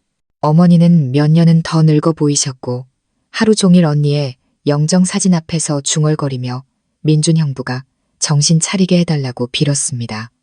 저는 늘 불안 속에서 살았습니다. 의식을 잃고 창백한 얼굴로 누워있던 그의 모습이 매일 밤 저를 괴롭혔습니다. 저는 그가 절망의 벼랑 끝으로 가고 있으며 좋든 싫든 저도 그 소용돌이에 휘말리고 있다는 것을 알았습니다. 퇴원 후 며칠간 그는 그림자처럼 조용했습니다. 더 이상 애원하는 말도 불타는 듯한 눈빛도 없었습니다. 그는 과묵해졌고 말수가 줄었으며 묵묵히 바치를 하거나 방 안에 몇 시간이고 멍하니 앉아 있었습니다. 어머니는 그런 그를 보며 안타까워하며 계속해서 타이르셨습니다. 민준아, 어리석은 생각은 이제 그만하거라. 나도 있고 수진이도 있지 않니. 제대로 살아야지. 수연이가 죽었다고 내 인생까지 묻어버리면 안 된다. 그는 그저 고개를 끄덕이며 씁쓸하게 웃을 뿐 눈빛에는 생기가 없었습니다. 저는 그를 보며 복잡한 감정에 휩싸였습니다. 동정심도 분노도 두려움도 있었습니다. 그가 진심으로 고통받고 있다는 사실에 동정심을 느꼈고 그 고통에서 벗어나려 하지 않는 것에 분노했으며 언젠가 그가 또다시 어리석은 생각을 할까봐 두려웠습니다. 그리고 무엇보다도 저 자신이 출구 없는 막다른 길에 몰린 것 같았습니다. 어느 날 저녁, 제가 저녁상을 차리고 있는데 어머니께서 문득 말씀하셨습니다. 수진아, 회사의 이야기에서 멀리 발령을 좀 보내달라고 해보는 건 어떻겠니? 네가 얼마나 마음고생하는지 안다. 내가 집에서 민준 서방을 돌볼 테니 너는 잠시 멀리 떠나 있어라. 어쩌면 그게 우리 셋 모두에게 나을지도 모르겠다. 그 말을 듣자 목이 메었습니다. 어머니는 제가 겪는 고통을 어느 정도 이해하고 계셨지만 차마 직접적으로 말하지 못하셨던 겁니다. 저는 어머니의 손을 잡았고 눈물이 왈칵 쏟아질 것 같았습니다. 어머니, 저 어머니랑 떨어지기 싫어요. 제가 가면 어머니는 누구한테 의지하세요? 어머니는 눈물 어린 미소를 지으셨습니다. 나는 아직 괜찮으니 걱정 마라. 내 평판을 지키고 내 마음이 편해지기 위해서 가는 거다. 엄마는 괜찮아. 저는 격렬한 갈등에 휩싸였습니다. 떠나면 어머니가 슬퍼하실까봐 두려웠고, 남으면 언제 모든 것이 무너져 내릴지 몰라 두려웠습니다. 저는 뜬 눈으로 밤을 새우며 고민했지만 답을 찾을 수 없었습니다. 그러던 어느 날 제가 방에 앉아 있는데 문 두드리는 소리가 들렸습니다. 저는 깜짝 놀라 또 형부일까 생각했지만 이번에는 어머니였습니다. 어머니는 방으로 들어오셔서 이미 개봉된 편지 한 통을 건네주시며 떨리는 목소리로 말씀하셨습니다. 수진아, 민준 서방방에서 이걸 찾았다. 저는 편지를 받아들고 몇 줄 읽자마자 그 자리에 얼어붙었습니다. 그것은 그가 수면제를 먹기 전에 남긴 유서였습니다. 편지에는 수연 언니를 잃은 고통이 너무나 크고 언니의 그림자에서 벗어날 수 없다고 적혀 있었습니다. 그는 이렇게 썼습니다. 장모님, 수진이, 죄송합니다. 제가 모두를 힘들게 했다는 거입니다. 하지만 다음 생이 있다면 그저 수연이를 다시 만나고 싶을 뿐입니다. 저는 소리내어 울었고 눈물이 편지지를 흠뻑 적셨습니다. 어머니도 흐느끼며 몸을 떠셨습니다. 세상에, 내 딸 팔자가 어찌 이리 기구한고. 저는 어머니를 끌어안았지만 제 마음은 수천 개의 바늘로 찔리는 듯 아팠습니다. 저는 그가 얼마나 고통스럽고 절망적이었으면 모든 것을 끝내려 했는지 이해했습니다. 하지만 동시에 그가 살아있는 한 저와 그 사이의 악몽이 쉽게 사라지지 않을 것이라는 것도 알았습니다. 그 일 이후 저는 다시 한번 그와 솔직하게 이야기해야겠다고 결심했습니다. 저는 조용히 장작을 패고 있는 그를 밭에서 찾아냈습니다. 저는 다가가서 단호한 목소리로 말했습니다. 형부가 쓴 편지 읽었어요. 얼마나 고통스러운지 알겠지만 형부에게는 어머니도 있고 저도 있어요. 계속 어리석은 생각만 하면 어머니는 돌아가실지도 몰라요. 수연 언니가 기뻐하길 바라세요. 아니면 형부가 무너지는 모습을 보고 고통스러워하길 바라세요. 그는 손을 멈추고 눈물이 가득한 눈으로 저를 쳐다봤습니다. 한참 후에 그는 한숨을 쉬었습니다. 알아. 하지만 잊을 수가 없어. 널 볼 때마다 수연이가 보여. 잘못된 거 알지만 내 마음이 말을 안 들어. 저는 떨리는 목소리로 말했습니다. 들어야 해요. 그렇지 않으면 저랑 어머니는 더 이상 살아갈 길이 없어요. 형부가 저를 언니로 본다면 언니는 절대 편히 잠들지 못할 거예요. 언니를 위해서, 어머니를 위해서, 그리고 형부 자신을 위해서라도 정신 차리세요. 그는 오랫동안 침묵하다가 도끼를 내려놓고 작게 고개를 끄덕였습니다. 저는 안도의 한숨을 내쉬었지만 마음은 여전히 복잡했습니다. 그 고갯짓 하나가 모든 것을 해결해 줄 수 없다는 것을 알았습니다. 그의 마음속 악몽은 너무나 크고 깊어서 몇 마디 말로 지울 수 있는 것이 아니었습니다. 그리고 제 걱정대로 며칠 후 더 끔찍한 일이 벌어졌습니다. 그날 제가 시장에 다녀오는데 집안에서 말다툼 소리가 들렸습니다. 제가 서둘러 들어가 보니 어머니는 울고 계셨고 민준 형부는 언니의 영정 사진 앞에 무릎을 꿇고 있었습니다. 어머니는 분노에 차소리치셨습니다. 민준 서방, 내가 자네를 얼마나 참았는데 어찌 감히 내 앞에서 수진이가 수연이랑 너무 닮아서 구분이 안 된다는 말을 하는가. 자네는 나를 뭘로 보는 겐가. 저는 그 자리에 얼어붙었고 손에 들고 있던 장바구니를 떨어뜨렸습니다. 그가 어머니께 모든 것을 털어놓은 겁니다. 저는 고통과 분노로 일그러진 어머니의 얼굴을 보았습니다. 어머니는 떨리는 손으로 그를 가리켰습니다. 민준 서방, 내가 자네를 아들처럼 여겼지만 이제는 더 이상 자네 얼굴을 볼 수가 없네. 당장 이 집에서 나가게. 그렇지 않으면 내가 눈을 감지 못할 것 같아. 민준 형부는 주저앉아 절망적인 목소리로 흐느꼈습니다. 장모님, 죄송합니다. 일부러 그런 게 아니에요. 벗어날 수가 없었어요. 저는 달려가 어머니의 손을 잡고 애원했습니다. 어머니, 제발 그러지 마세요. 형부도 너무 힘들어서 그래요. 하지만 어머니는 제 손을 뿌리치셨고 눈은 붉게 충혈되어 있었습니다. 수진아, 아직도 저 사람 편을 드는 게냐? 내 명예가 얼마나 더럽혀졌는지 모르겠느냐? 동네 사람들 수군거리는 소리에 내 속이 다 썩어 문드러졌다. 저 사람이 여기 계속 있으면 너는 평생 고개도 못 들고 살게 될 게다. 저는 망연자실한 채 눈물을 쏟았습니다. 저는 초췌하고 절망적인 그의 얼굴을 보았습니다. 만약 지금 그가 이 집을 떠난다면 아마 다시는 살아남지 못할지도 모릅니다. 하지만 그가 남는다면 어머니는 고통스러워 하실 것이고 제 명예는 땅에 떨어질 겁니다. 저는 막다른 골목에 갇혀 어찌할 바를 몰랐습니다. 그날 밤 저는 뜬 눈으로 밤을 새웠습니다. 어머니는 거실에 누워 간간히 한숨을 쉬며 흐느끼셨습니다. 민준 형부는 방문을 굳게 닫고 죽은 듯이 조용했습니다. 저는 두 개의 고통, 두 개의 선택지 사이에서 가슴이 찢어지는 것 같았습니다. 그를 구하고 싶었지만 어머니도 지키고 싶었습니다. 제 명예를 지키고 싶었지만 벼랑 끝에서 고통받는 사람을 더 밀어붙이고 싶지는 않았습니다. 어둠 속에서 저는 자문했습니다. 처음부터 침묵하지 않고 어머니께 모든 것을 솔직하게 말씀드렸어야 했을까? 만약 내가 조금 더 용감했다면 모든 것이 달라졌을까? 하지만 이제 모든 것은 제 손을 떠나버렸습니다. 그리고 저는 알았습니다. 내일 아침 해가 뜨면 저는 반드시 선택을 해야만 한다는 것을. 다음 날 아침 햇살이 골목 끝까지 채 닿기도 전에 어머니께서 일어나시는 소리가 들렸습니다. 어머니는 언니의 영정 사진 앞에 올릴 재물을 준비하셨습니다.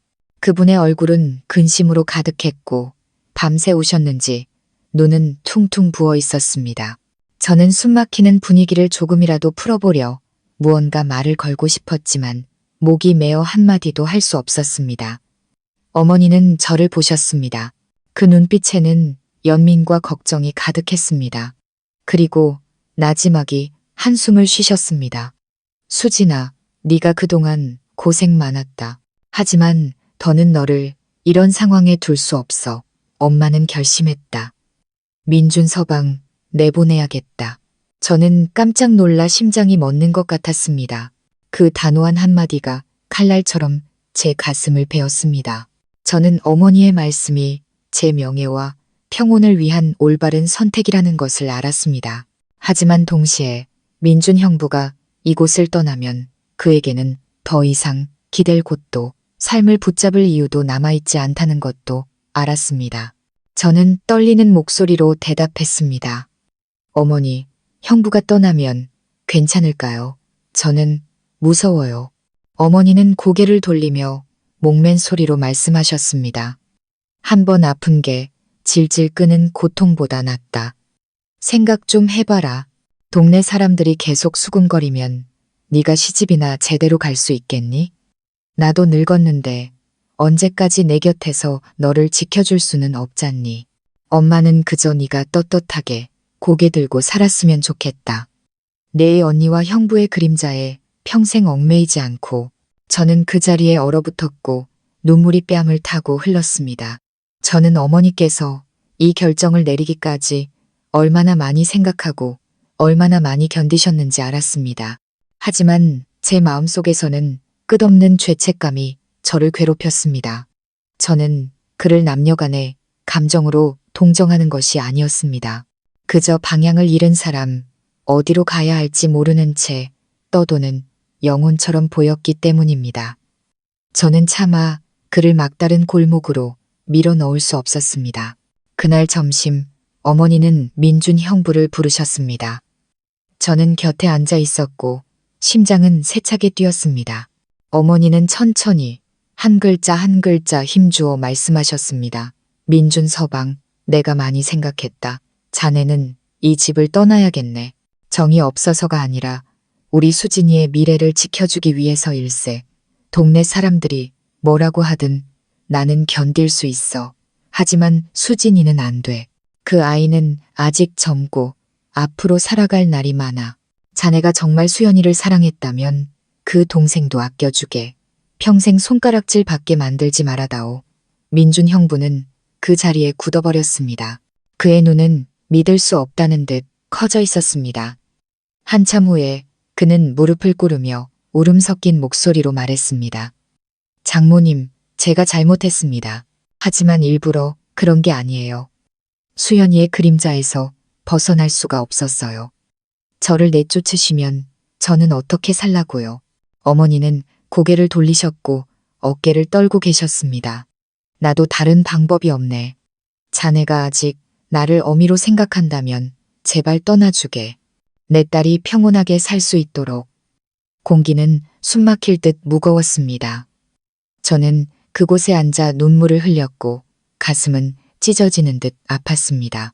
입을 열어 어머니께 애원하고 싶었지만 어머니의 단호한 눈빛에 아무 말도 할 수 없었습니다.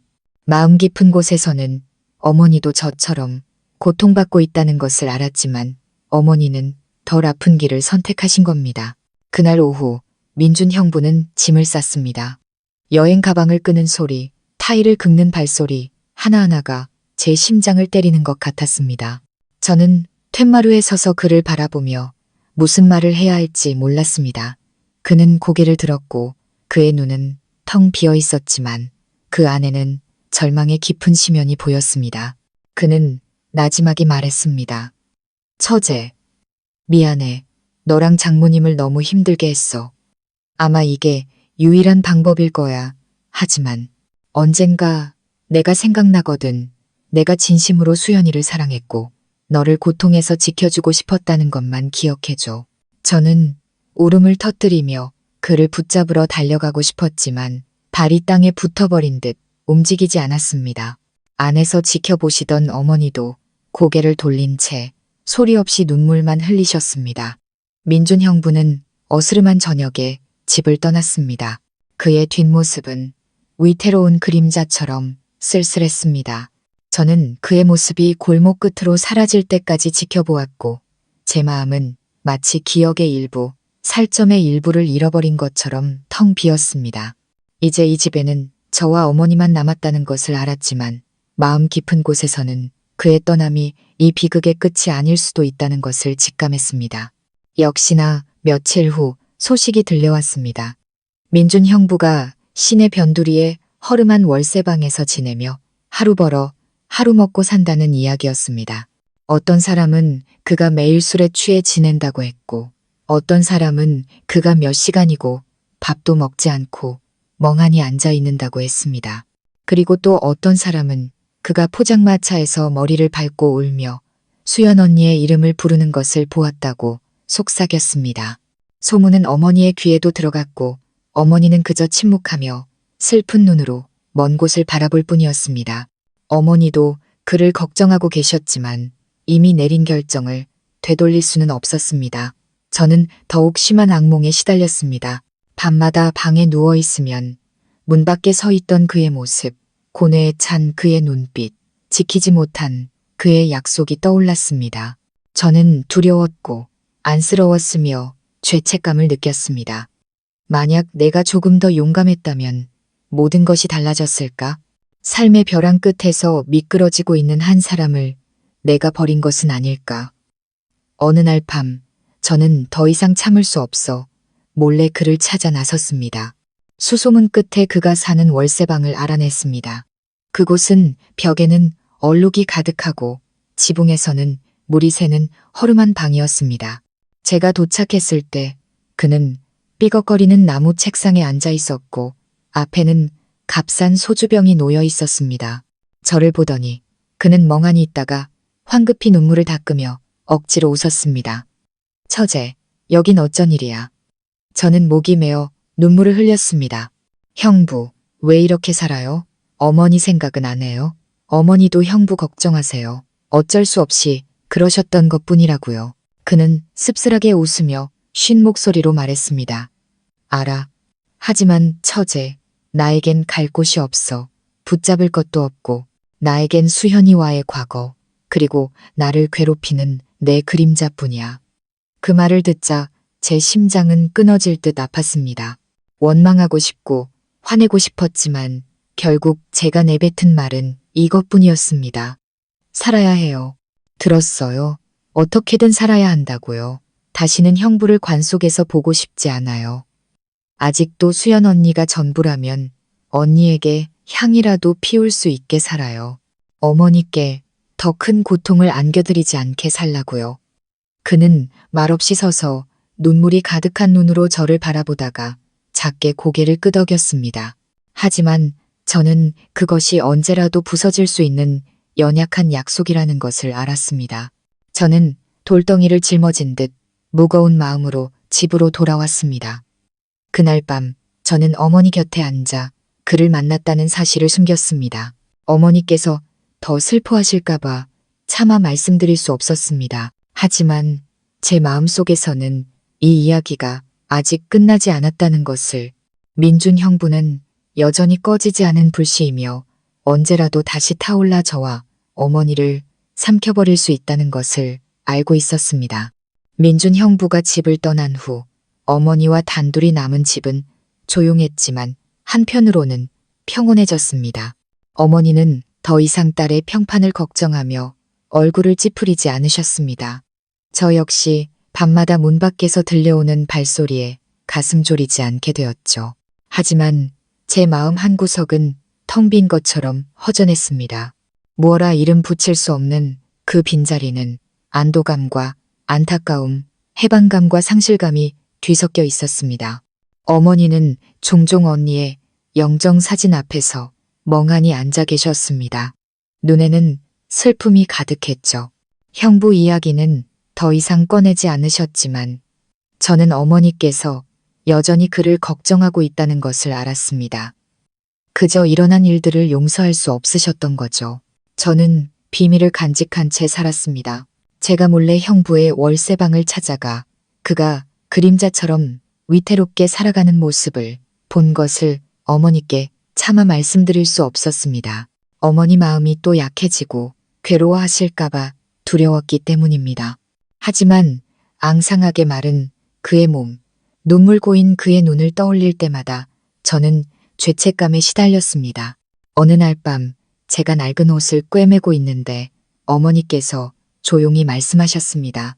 수진아, 엄마는 네가 어서 좋은 사람 만나 안정된 삶을 살았으면 좋겠다.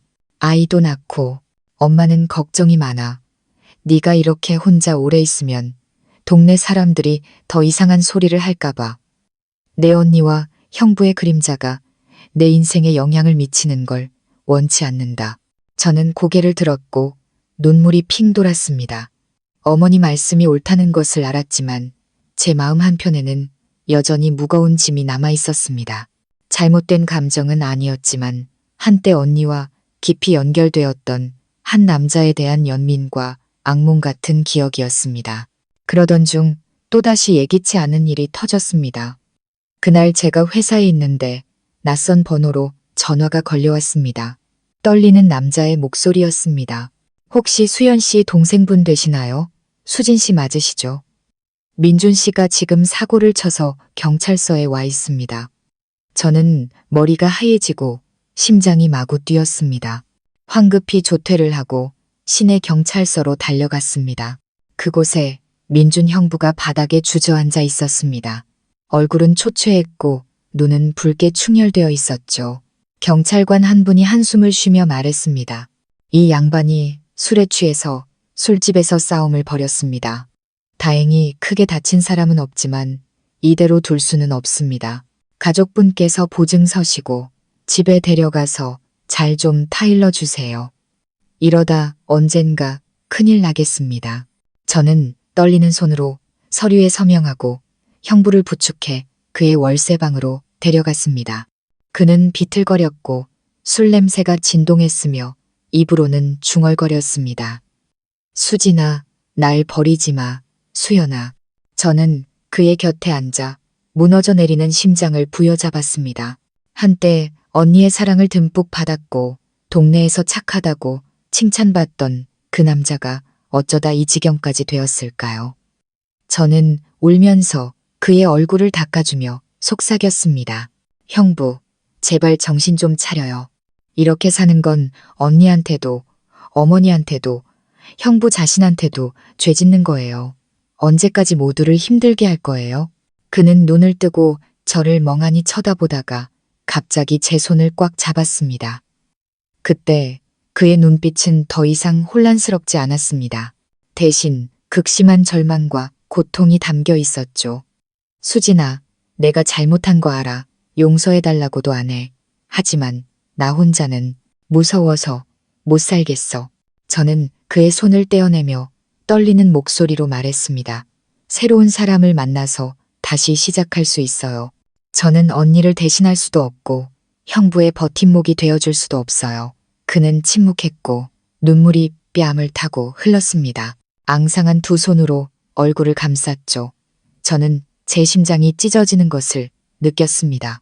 제 말이 그의 상처에 소금을 뿌리는 것과 같다는 것을 알았습니다. 하지만 그렇게 말하지 않으면 그는 결코 그 어두운 소용돌이에서 벗어날 수 없을 것 같았습니다. 그날 이후 저는 완전히 관계를 끊기로 결심했습니다. 더 이상 그를 찾아가지도 전화를 받지도 않았습니다. 그래야만 그가 스스로 일어설 수 있을 거라고 생각했습니다. 어머니는 제 침묵을 보고 제가 마음을 정리했다고 생각하셨는지 결혼 이야기를 더 자주 꺼내셨습니다. 저는 억지로 미소 지으며 진실을 감췄습니다. 시간이 흐르자 동네의 험담도 잠잠해졌습니다. 저는 일에 집중하며 강한 척했습니다. 하지만 가끔 깊은 밤 저는 꿈을 꾸다 소스라치게 놀라 깨곤 했습니다. 꿈속에서 그의 그림자가 문 밖에 서 있었고 깊은 눈으로 저를 바라보며 언니의 이름을 목매어 불렀습니다. 저는 식은땀을 흘리며 잠에서 깼습니다. 그 악몽은 결코 사라지지 않았던 겁니다. 그러던 어느 날 끔찍한 소식이 또다시 날아들었습니다. 민준 형부가 멀리 일하러 갔다가 사고를 당했다는 것이었습니다. 그는 위독한 상태로 군 병원으로 이송되었다고 했습니다. 저는 그 자리에 얼어붙었고 심장이 멎는 것 같았습니다. 어머니는 소식을 듣고 그 자리에 주저앉아 눈물을 쏟으셨습니다. 세상에, 내 딸 팔자가 어찌 이리 기구한고. 우리는 황급히 차를 잡아 타고 병원으로 향했습니다. 응급실에 그는 미동도 없이 누워 있었습니다. 얼굴은 창백했고 숨소리는 희미했죠. 그를 보자 저는 울음을 터뜨렸습니다. 모든 두려움, 분노, 악몽이 사라지고 끝없는 연민만이 남았습니다.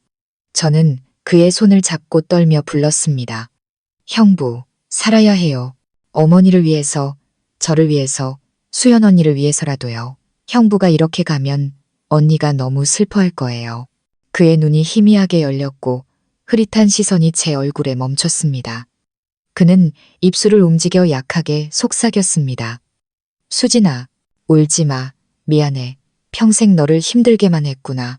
만약 기회가 다시 주어진다면 내 말대로 다시 살아볼게. 그리고 그는 눈을 감고 깊은 혼수 상태에 빠졌습니다. 저는 그의 손을 꼭 잡고 하염없이 눈물을 흘렸습니다. 어머니는 곁에서 통곡하셨고 방 안은 절망으로 가득 찼습니다. 만약 그가 살아난다면 정말로 변할지도 모릅니다. 하지만 만약 그가 이대로 떠난다면 모든 것은 극심한 고통 속에서 끝나버릴 겁니다. 그날 밤 저는 병원 복도에 앉아 제가 된 듯한 마음으로 생각했습니다. 수연 언니를, 언니와 그의 짧았던 행복을, 4년간의 지독한 고통을, 매일 밤 제 방문 앞에 서 있던 그의 눈빛을, 모든 것이 느린 필름처럼 지나가며 제 숨을 막히게 했습니다. 저는 운명이 어째서 이토록 잔인한지 자문했습니다. 그리고 내일 저는 과연 무엇과 마주하게 될까요? 민준 형부의 삶일까요? 아니면 죽음일까요? 그날 밤 병원에서 보낸 시간은 제 인생에서 가장 긴 밤 중 하나였습니다. 공간은 고요했고 민준 형부의 침대 옆에서 들려오는 인공호흡기 소리만이 규칙적으로 울렸습니다. 어머니는 침대 가장자리에 앉아 움푹 팬 눈으로 떨리는 손을 그의 손 위에 얹고 기도하며 흐느끼셨습니다. 수연아, 네가 영험하다면 제발 그 이를 살려다오. 그 이가 잘못한 건 맞지만 평생을 고통 속에서 살았잖니. 제발 이 어미와 내 동생 곁에서 그 이를 데려가지 말아다오. 저는 옆에 앉아 말로 표현하기 힘든 감정에 휩싸였습니다.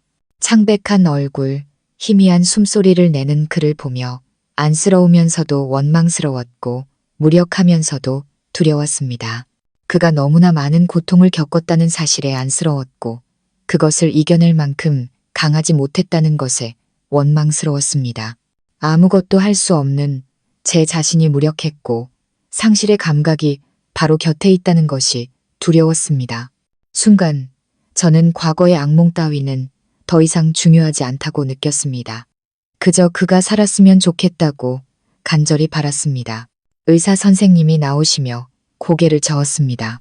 환자분이 젊어서 저항력은 좋지만 출혈이 심하고 부상이 커서 장담할 수 없습니다. 가족분들은 마음의 준비를 하시는 게 좋겠습니다. 어머니는 그 말을 듣고 쓰러지셨고 제가 부축해야 했습니다. 저는 어머니의 손을 꽉 잡고 애써 강한 척 말했습니다. 어머니, 걱정 마세요. 형부는 이겨낼 거예요. 믿으셔야 해요. 하지만 제 마음조차 바람 앞에 등불처럼 흔들리고 있었습니다. 그 후 며칠은 지치고 힘든 시간의 연속이었습니다. 저는 어머니를 대신해 그의 침대 곁을 지키며 묽은 죽 한 숟갈, 물 한 방울을 그의 입술에 적셔 주었습니다. 그의 손가락이 조금이라도 움직일 때면 저는 세상을 다 얻은 것처럼 기뻤습니다. 저는 마음속으로 기도했습니다. 형부, 살아야 해요. 포기하지 마세요. 어머니를 더 이상 아프게 하지 마세요. 그리고 마침내 기적이 일어났습니다. 어느 날 아침 햇살이 창문으로 스며들 때 저는 그의 눈이 희미하게 열리는 것을 보았습니다. 시선은 흐릿했지만 그 어느 때보다 생기가 있었습니다. 저는 울음을 터뜨리며 그의 손을 꼭 잡았습니다. 형부, 정신이 들었어요? 어머니는 달려오셨고 눈물을 흘리며 연신 부처님께 감사 기도를 올리셨습니다. 그는 저를 오랫동안 바라보며 입술을 움직였습니다. 수진아, 엄마, 나 살아있는 거야? 저는 울면서 웃으며 고개를 끄덕였습니다. 그 순간 제 마음속의 모든 무거운 짐이 터져나가는 것 같았습니다. 앞으로 어떤 어려움이 있든 적어도 그는 삶을 포기하지 않았습니다. 회복 기간 동안 민준 형부는 완전히 다른 사람이 되었습니다. 말수는 줄었지만 눈빛은 더 이상 흐릿하지 않았습니다. 어느 날 오후 어머니께서 약을 사러 나가셨을 때 그는 저를 보며 천천히 말했습니다. 수진아, 생사의 경계를 헤매면서 많은 생각을 했어. 더 이상 과거에 갇혀 살 수도 너와 어머니를 힘들게 할 수도 없다는 걸 깨달았어. 수연이를 위해서 그리고 너를 위해서라도 변해야 해. 저는 목이 메어 눈물이 핑 돌았습니다. 그 약속 꼭 지키세요, 형부. 저랑 어머니는 그저 형부가 한 사람의 아들로서, 오빠로서 부끄럽지 않게 살아주길 바랄 뿐이에요. 다시는 저희가 두려움 속에서 살게 하지 마세요. 그는 드물게 단호한 눈빛으로 고개를 끄덕였습니다. 저는 처음으로 그가 진심으로 다시 시작하고 싶어 한다는 것을 믿을 수 있었습니다. 퇴원할 때 그는 어머니 집으로 돌아가지 않고 시내에 따로 방을 얻겠다고 했습니다. 함께 살면 또다시 저와 어머니를 힘들게 할까봐 두렵다고 했습니다. 스스로 벌어서 차근차근 다시 시작하겠다고요. 가끔 어머니를 뵈러 오겠지만 더 이상 그 집의 짐이 되고 싶지 않다고 했습니다. 어머니는 그 말을 듣고 슬퍼하시면서도 한편으로는 안도하셨습니다. 어머니는 그의 손을 잡고 눈물을 글썽이셨습니다. 어디에 있든 괜찮다. 그저 부끄럽지 않게 살고 다시는 어리석은 짓만 하지 말아다오. 멀리 사는 아들 하나 더 생겼다고 생각하마. 그는 어머니를 끌어안고 목맨 소리로 말했습니다. 평생 장모님께 진 빚 살면서 갚겠습니다. 저는 곁에 서서 복잡한 마음을 느꼈습니다. 어떤 면에서는 해방된 것 같았지만 마음 깊은 곳에는 지울 수 없는 상처가 남았습니다. 악몽 같은 밤들, 죄책감으로 가득했던 착각의 상처가 저는 그것이 고통스러운 기억으로 평생 저를 따라다닐 것이라는 것을 알았습니다. 시간이 흘러 민준 형부는 정말로 변했습니다. 가끔 동네 사람들이 어머니께 그가 공사장에서 일하거나 배달 일을 하며 힘들게 살지만 더 이상 술을 마시거나 싸움을 벌이지 않는다고 전해주었습니다. 그 소식을 들을 때마다 어머니는 나지막이 한숨을 쉬셨고 저는 안도감과 연민이 뒤섞인 감정을 느꼈습니다. 어느 늦겨울 오후 그가 갑자기 집에 들렀습니다. 그는 예전보다 더 마르고 햇볕에 그을려 있었습니다. 거친 노동으로 손은 굳은 살이 박여 있었지만 눈빛은 예전과 달리 맑았습니다. 그는 언니의 영정사진 앞에 흰 국화꽃 한 다발을 놓고 오랫동안 무릎을 꿇었습니다. 그리고 어머니께 다가와 조용히 말했습니다. 장모님, 저 이제 멀리 떠나서 다시 시작했습니다. 수연이가 마음 놓을 수 있도록 잘 살겠습니다. 장모님이랑 수진이 이제 걱정하지 마세요. 어머니는 울음을 터뜨리며 그의 손을 꼭 잡으셨고 저는 뒤에 서서 눈물을 흘렸습니다. 저는 처음으로 그의 모습에서 어두운 그림자가 아니라 진정으로 살고 싶어하는 한 남자의 빛을 보았습니다. 저는 이 변화가 예전처럼 잠시뿐이 아니기를, 굳건하기를 마음속으로 빌었습니다. 그날 밤 저녁 식사 후 그는 툇마루에 저와 함께 앉았습니다. 차가운 바람이 불었고 그는 천천히 말했습니다. 수진아, 내가 너를 많이 힘들게 했다는 거 알아. 그 모든 걸 잊어줬으면 좋겠어. 이제 나는 그냥 형부로 어머니의 아들로만 남을게. 다른 건 아무것도 없어. 나를 믿어줄 수 있겠니? 저는 눈물이 고인 채 그를 바라봤습니다. 한참 후에 저는 작게 고개를 끄덕였습니다. 믿을게요. 하지만 형부도 스스로를 믿어야 해요. 다시는 어두운 곳으로 돌아가지 마세요. 그는 언니가 살아있을 때처럼 온화하게 미소 지었습니다. 그날 밤 저는 오랜만에 평온한 잠을 잤습니다. 더 이상 문 밖의 그림자를 꿈꾸지도 희미한 소리에 놀라 깨지도 않았습니다. 4년 만에 처음으로 마음이 가벼워지는 것을 느꼈습니다. 하지만 마음 깊은 곳에서는 앞으로의 길이 쉽지 않다는 것을 알고 있었습니다. 민준 형부는 이제 막 다시 시작하는 사람이었고 저는 지울 수 없는 상처를 안고 있었습니다. 하지만 적어도 우리는 깊은 수렁에서 빠져나왔고 저는 멀리 있는 수연 언니도 남겨진 사람들이 계속 살아가려 애쓰는 모습을 보며 미소 짓고 있을 것이라고 믿었습니다. 그날 저녁 민준 형부가 돌아와 언니의 영정 앞에 꽃을 바치고 단호한 약속을 한 후 제 마음은 한결 가벼워졌습니다. 어머니도 마찬가지셨습니다. 며칠 내내 무거운 짐을 내려놓은 듯 더 이상 뒤척이거나 남몰래 눈물 짓지 않으셨습니다. 대신 수년간의 고통 끝에 찾아온 드문 평온이 그분의 얼굴에 깃들었습니다. 어머니께 필요했던 것은 완벽한 약속이 아니라 고통스러웠던 과거가 정말로 끝났다고 믿게 해줄 한 사람의 굳은 결심이었다는 것을 저는 깨달았습니다. 그 후 며칠간 민준 형부는 자신의 일상으로 돌아갔습니다. 그는 여전히 시내의 월세방에서 살았고 가끔 어머니를 뵈러 들렀습니다. 그럴 때마다 그는 언니의 영정 앞에서 향을 피우고 어머니와 저와는 서너 마디 대화를 나눌 뿐이었습니다. 더 이상 저를 소름 끼치게 하던 눈빛도 밤마다 문 밖을 서성이던 무거운 발소리도 없었습니다. 그는 말이 없고 과묵하지만 이전보다 훨씬 단단한 다른 사람이 되어 있었습니다. 한 번은 온 가족이 식사를 하는데 어머니께서 문득 그를 보며 천천히 말씀하셨습니다. 민준아, 너도 아직 젊은데 언제까지 혼자 살 거냐. 마음 맞는 사람 만나서 가정을 꾸려야지. 하늘에 있는 수연이도 그걸 바랄 게다. 그는 작게 고개를 숙이며 씁쓸하게 웃었습니다. 장모님, 아직은 준비가 안 됐습니다. 하지만 약속드릴게요. 언젠가 제 마음을 열어줄 사람을 만난다면 놓치지 않겠습니다. 그 말을 듣는 순간 제 마음은 가벼워졌습니다. 적어도 그는 과거에 얽매이는 대신 내일을 생각하기 시작했기 때문입니다. 저 역시 그 모든 일을 겪은 후 변했습니다. 더 더 이상 그의 이름을 들을 때마다 놀라거나 두려워하지 않았고 굳게 닫힌 방 안에서의 긴 밤들을 떠올리며 악몽에 시달리지도 않았습니다. 대신 저는 그 모든 것을 기억의 일부로 받아들였습니다. 이미 아물었지만 건드리면 여전히 아픈 흉터처럼요.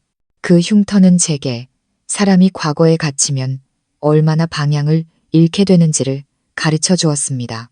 하지만 동시에 그 흉터는 저를 성장하게 했고 현재를 소중히 여기고 용감하게 나아가는 법을 알게 해주었습니다. 어머니는 날이 갈수록 약해지셨습니다. 때로는 한자리에 몇 시간이고 앉아 염주를 돌리며 언니의 이름을 속삭이셨습니다. 어떤 날은 저를 보며 먼 곳을 응시하셨습니다. 수진아, 엄마는 눈 감기 전에 네가 시집 가서 잘 사는 걸 보고 싶다. 내 언니처럼 고생하지도 말고 남들 입에 오르내리는 일에 얽히지도 않았으면 좋겠다. 저는 어머니를 끌어안고 목맨 소리로 말했습니다. 걱정 마세요. 어머니, 저 떳떳하게 잘 살게요. 어머니 걱정 안 시킬게요. 실제로 시간이 꽤 흐르자 동네의 악의적인 소문도 잠잠해졌습니다. 사람들은 한때 떠들썩했지만 새로운 이야깃거리가 없으니 이내 조용해졌습니다. 저는 길을 다닐 때 예전보다 고개를 들 수 있었고 더 이상 쏘아보는 듯한 시선을 느끼지 않았습니다. 저의 꿋꿋함, 민준 형부의 변화, 그리고 어머니의 강인함이 사람들을 침묵하게 만들었다고 믿습니다. 어느 봄날 집마당의 유자나무에 하얀 꽃이 만발했을 때 민준 형부가 찾아왔습니다. 그는 고향 과일 몇 개를 언니의 영정 앞에 놓고 어머니와 차를 마셨습니다. 그날의 분위기는 정말 달랐습니다. 더 이상 긴장감도 피하는 눈빛도 없었습니다.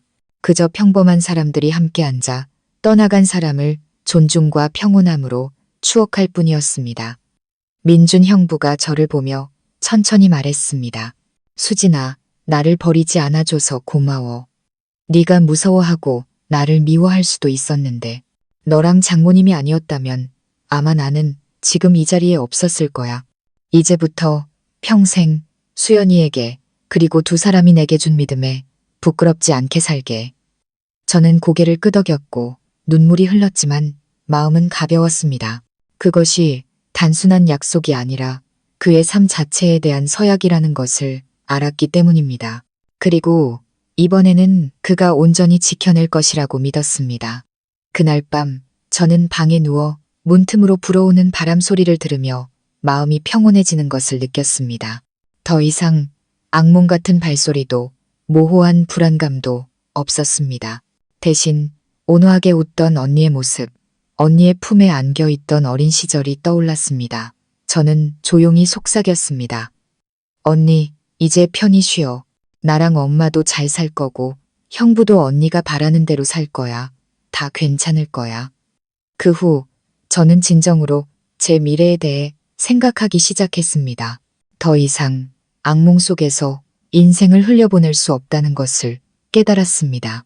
어머니를 안심시켜드리고 저 자신도 어둠에서 벗어나기 위해 앞으로 나아가야 했습니다. 저는 새로운 관계에 마음을 열기 시작했고 다시 한번 믿고 사랑받는 것을 스스로에게 허락했습니다. 그런 저를 보며 어머니는 온화한 눈빛으로 미소 지으셨습니다. 수진아, 너는 큰 풍파를 겪었으니 이제는 행복해야 한다. 네, 언니 목까지. 저는 어머니의 손을 잡았고 따뜻함이 심장으로 퍼져나가는 것을 느꼈습니다.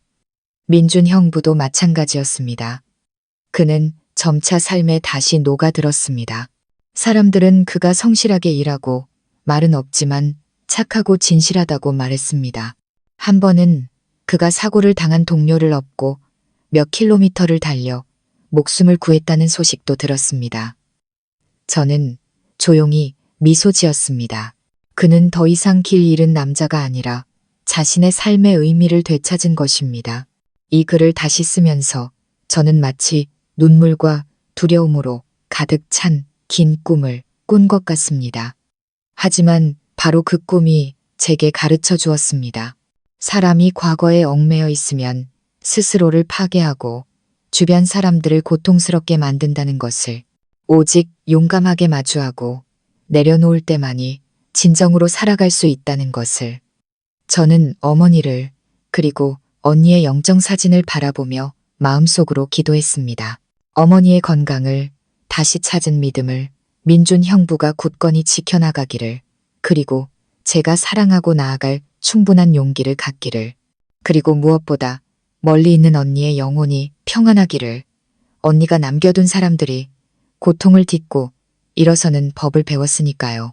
이 이야기는 이렇게 끝이 나지만 그 여우는 제 평생을 따라다닐 겁니다. 이것은 단순히 한 가족의 비극이 아니라 현재를 소중히 여기고 잘못된 것을 용감하게 끊어내며 떠나간 사람들과 자기 자신에게 부끄럽지 않게 살아야 한다는 값비싼 교훈이었습니다. 수진 씨와 어머니 그리고 민준 씨의 이야기는 여기서 잠시 멈추지만 그 여우는 분명 우리 모두의 마음속에 남을 것입니다. 언니가 세상을 떠난 지 4년, 남겨진 사람들은 고통과 악몽, 그리고 삶의 혹독한 시련과 싸워야 했습니다. 악몽 같았던 긴 밤, 동네의 따가운 시선, 그리고 병원에서의 생사의 갈림길을 지나 그들은 마침내 각자의 길을 찾아냈습니다. 이를 통해 우리는 인생에서 과거에만 얽매여 살 수 없다는 것을 배웁니다. 과거가 아름다웠든 고통스러웠든 그것은 추억으로만 남겨둬야 합니다. 너무 오래 붙잡고 있으면 그것은 현재와 미래마저 앗아가는 족쇄가 될 것입니다. 이 이야기가 남기는 교훈은 누구나 인생에서 상처를 입는다는 것입니다. 중요한 것은 그 상처를 딛고 일어설 용기, 다른 사람과 자기 자신을 용서할 용기가 있느냐 하는 것입니다. 민준 씨는 길을 잃었고 사랑하는 사람들을 고통스럽게 했습니다. 하지만 수진 씨 모녀의 사랑과 인내 그리고 엄격함 덕분에 그는 다시 시작할 기회를 얻었습니다. 이는 우리에게 누구나 실수할 수 있지만 중요한 것은 그것을 바로잡고 의미 있는 삶을 살기 위해 다시 빛을 찾아 나서는 것임을 일깨워 줍니다. 그리고 절망에 빠진 분들이 있다면 기억하십시오. 살아있는 한 언제나 다시 시작할 기회는 있습니다. 수진 씨와 어머니도 마찬가지입니다. 그들은 수많은 풍파를 겪었지만 무너지는 대신 정면으로 맞서 명예를 지키고 인간으로서의 품위를 잃지 않았습니다. 바로 그 강인함이 가족을 비극에서 구해내고 더 평온한 새로운 길을 열어주었습니다. 우리 모두에게도 이것은 교훈이 됩니다. 인생이 우리를 어떤 방향으로 이끌든 선량함과 믿음을 잃지 마십시오. 그래야만 굳건히 서 있을 수 있습니다. 오늘 이야기가 여러분의 마음에 와닿으셨다면 댓글로 여러분의 생각이나 경험을 나눠주세요. 그리고 좋아요와 구독, 알림 설정도 잊지 말아주세요. 여러분의 구독과 공유 하나하나가 저희가 더 깊이 있고 가깝고 의미 있는 콘텐츠를 만드는데 큰 힘이 됩니다. 기억하세요.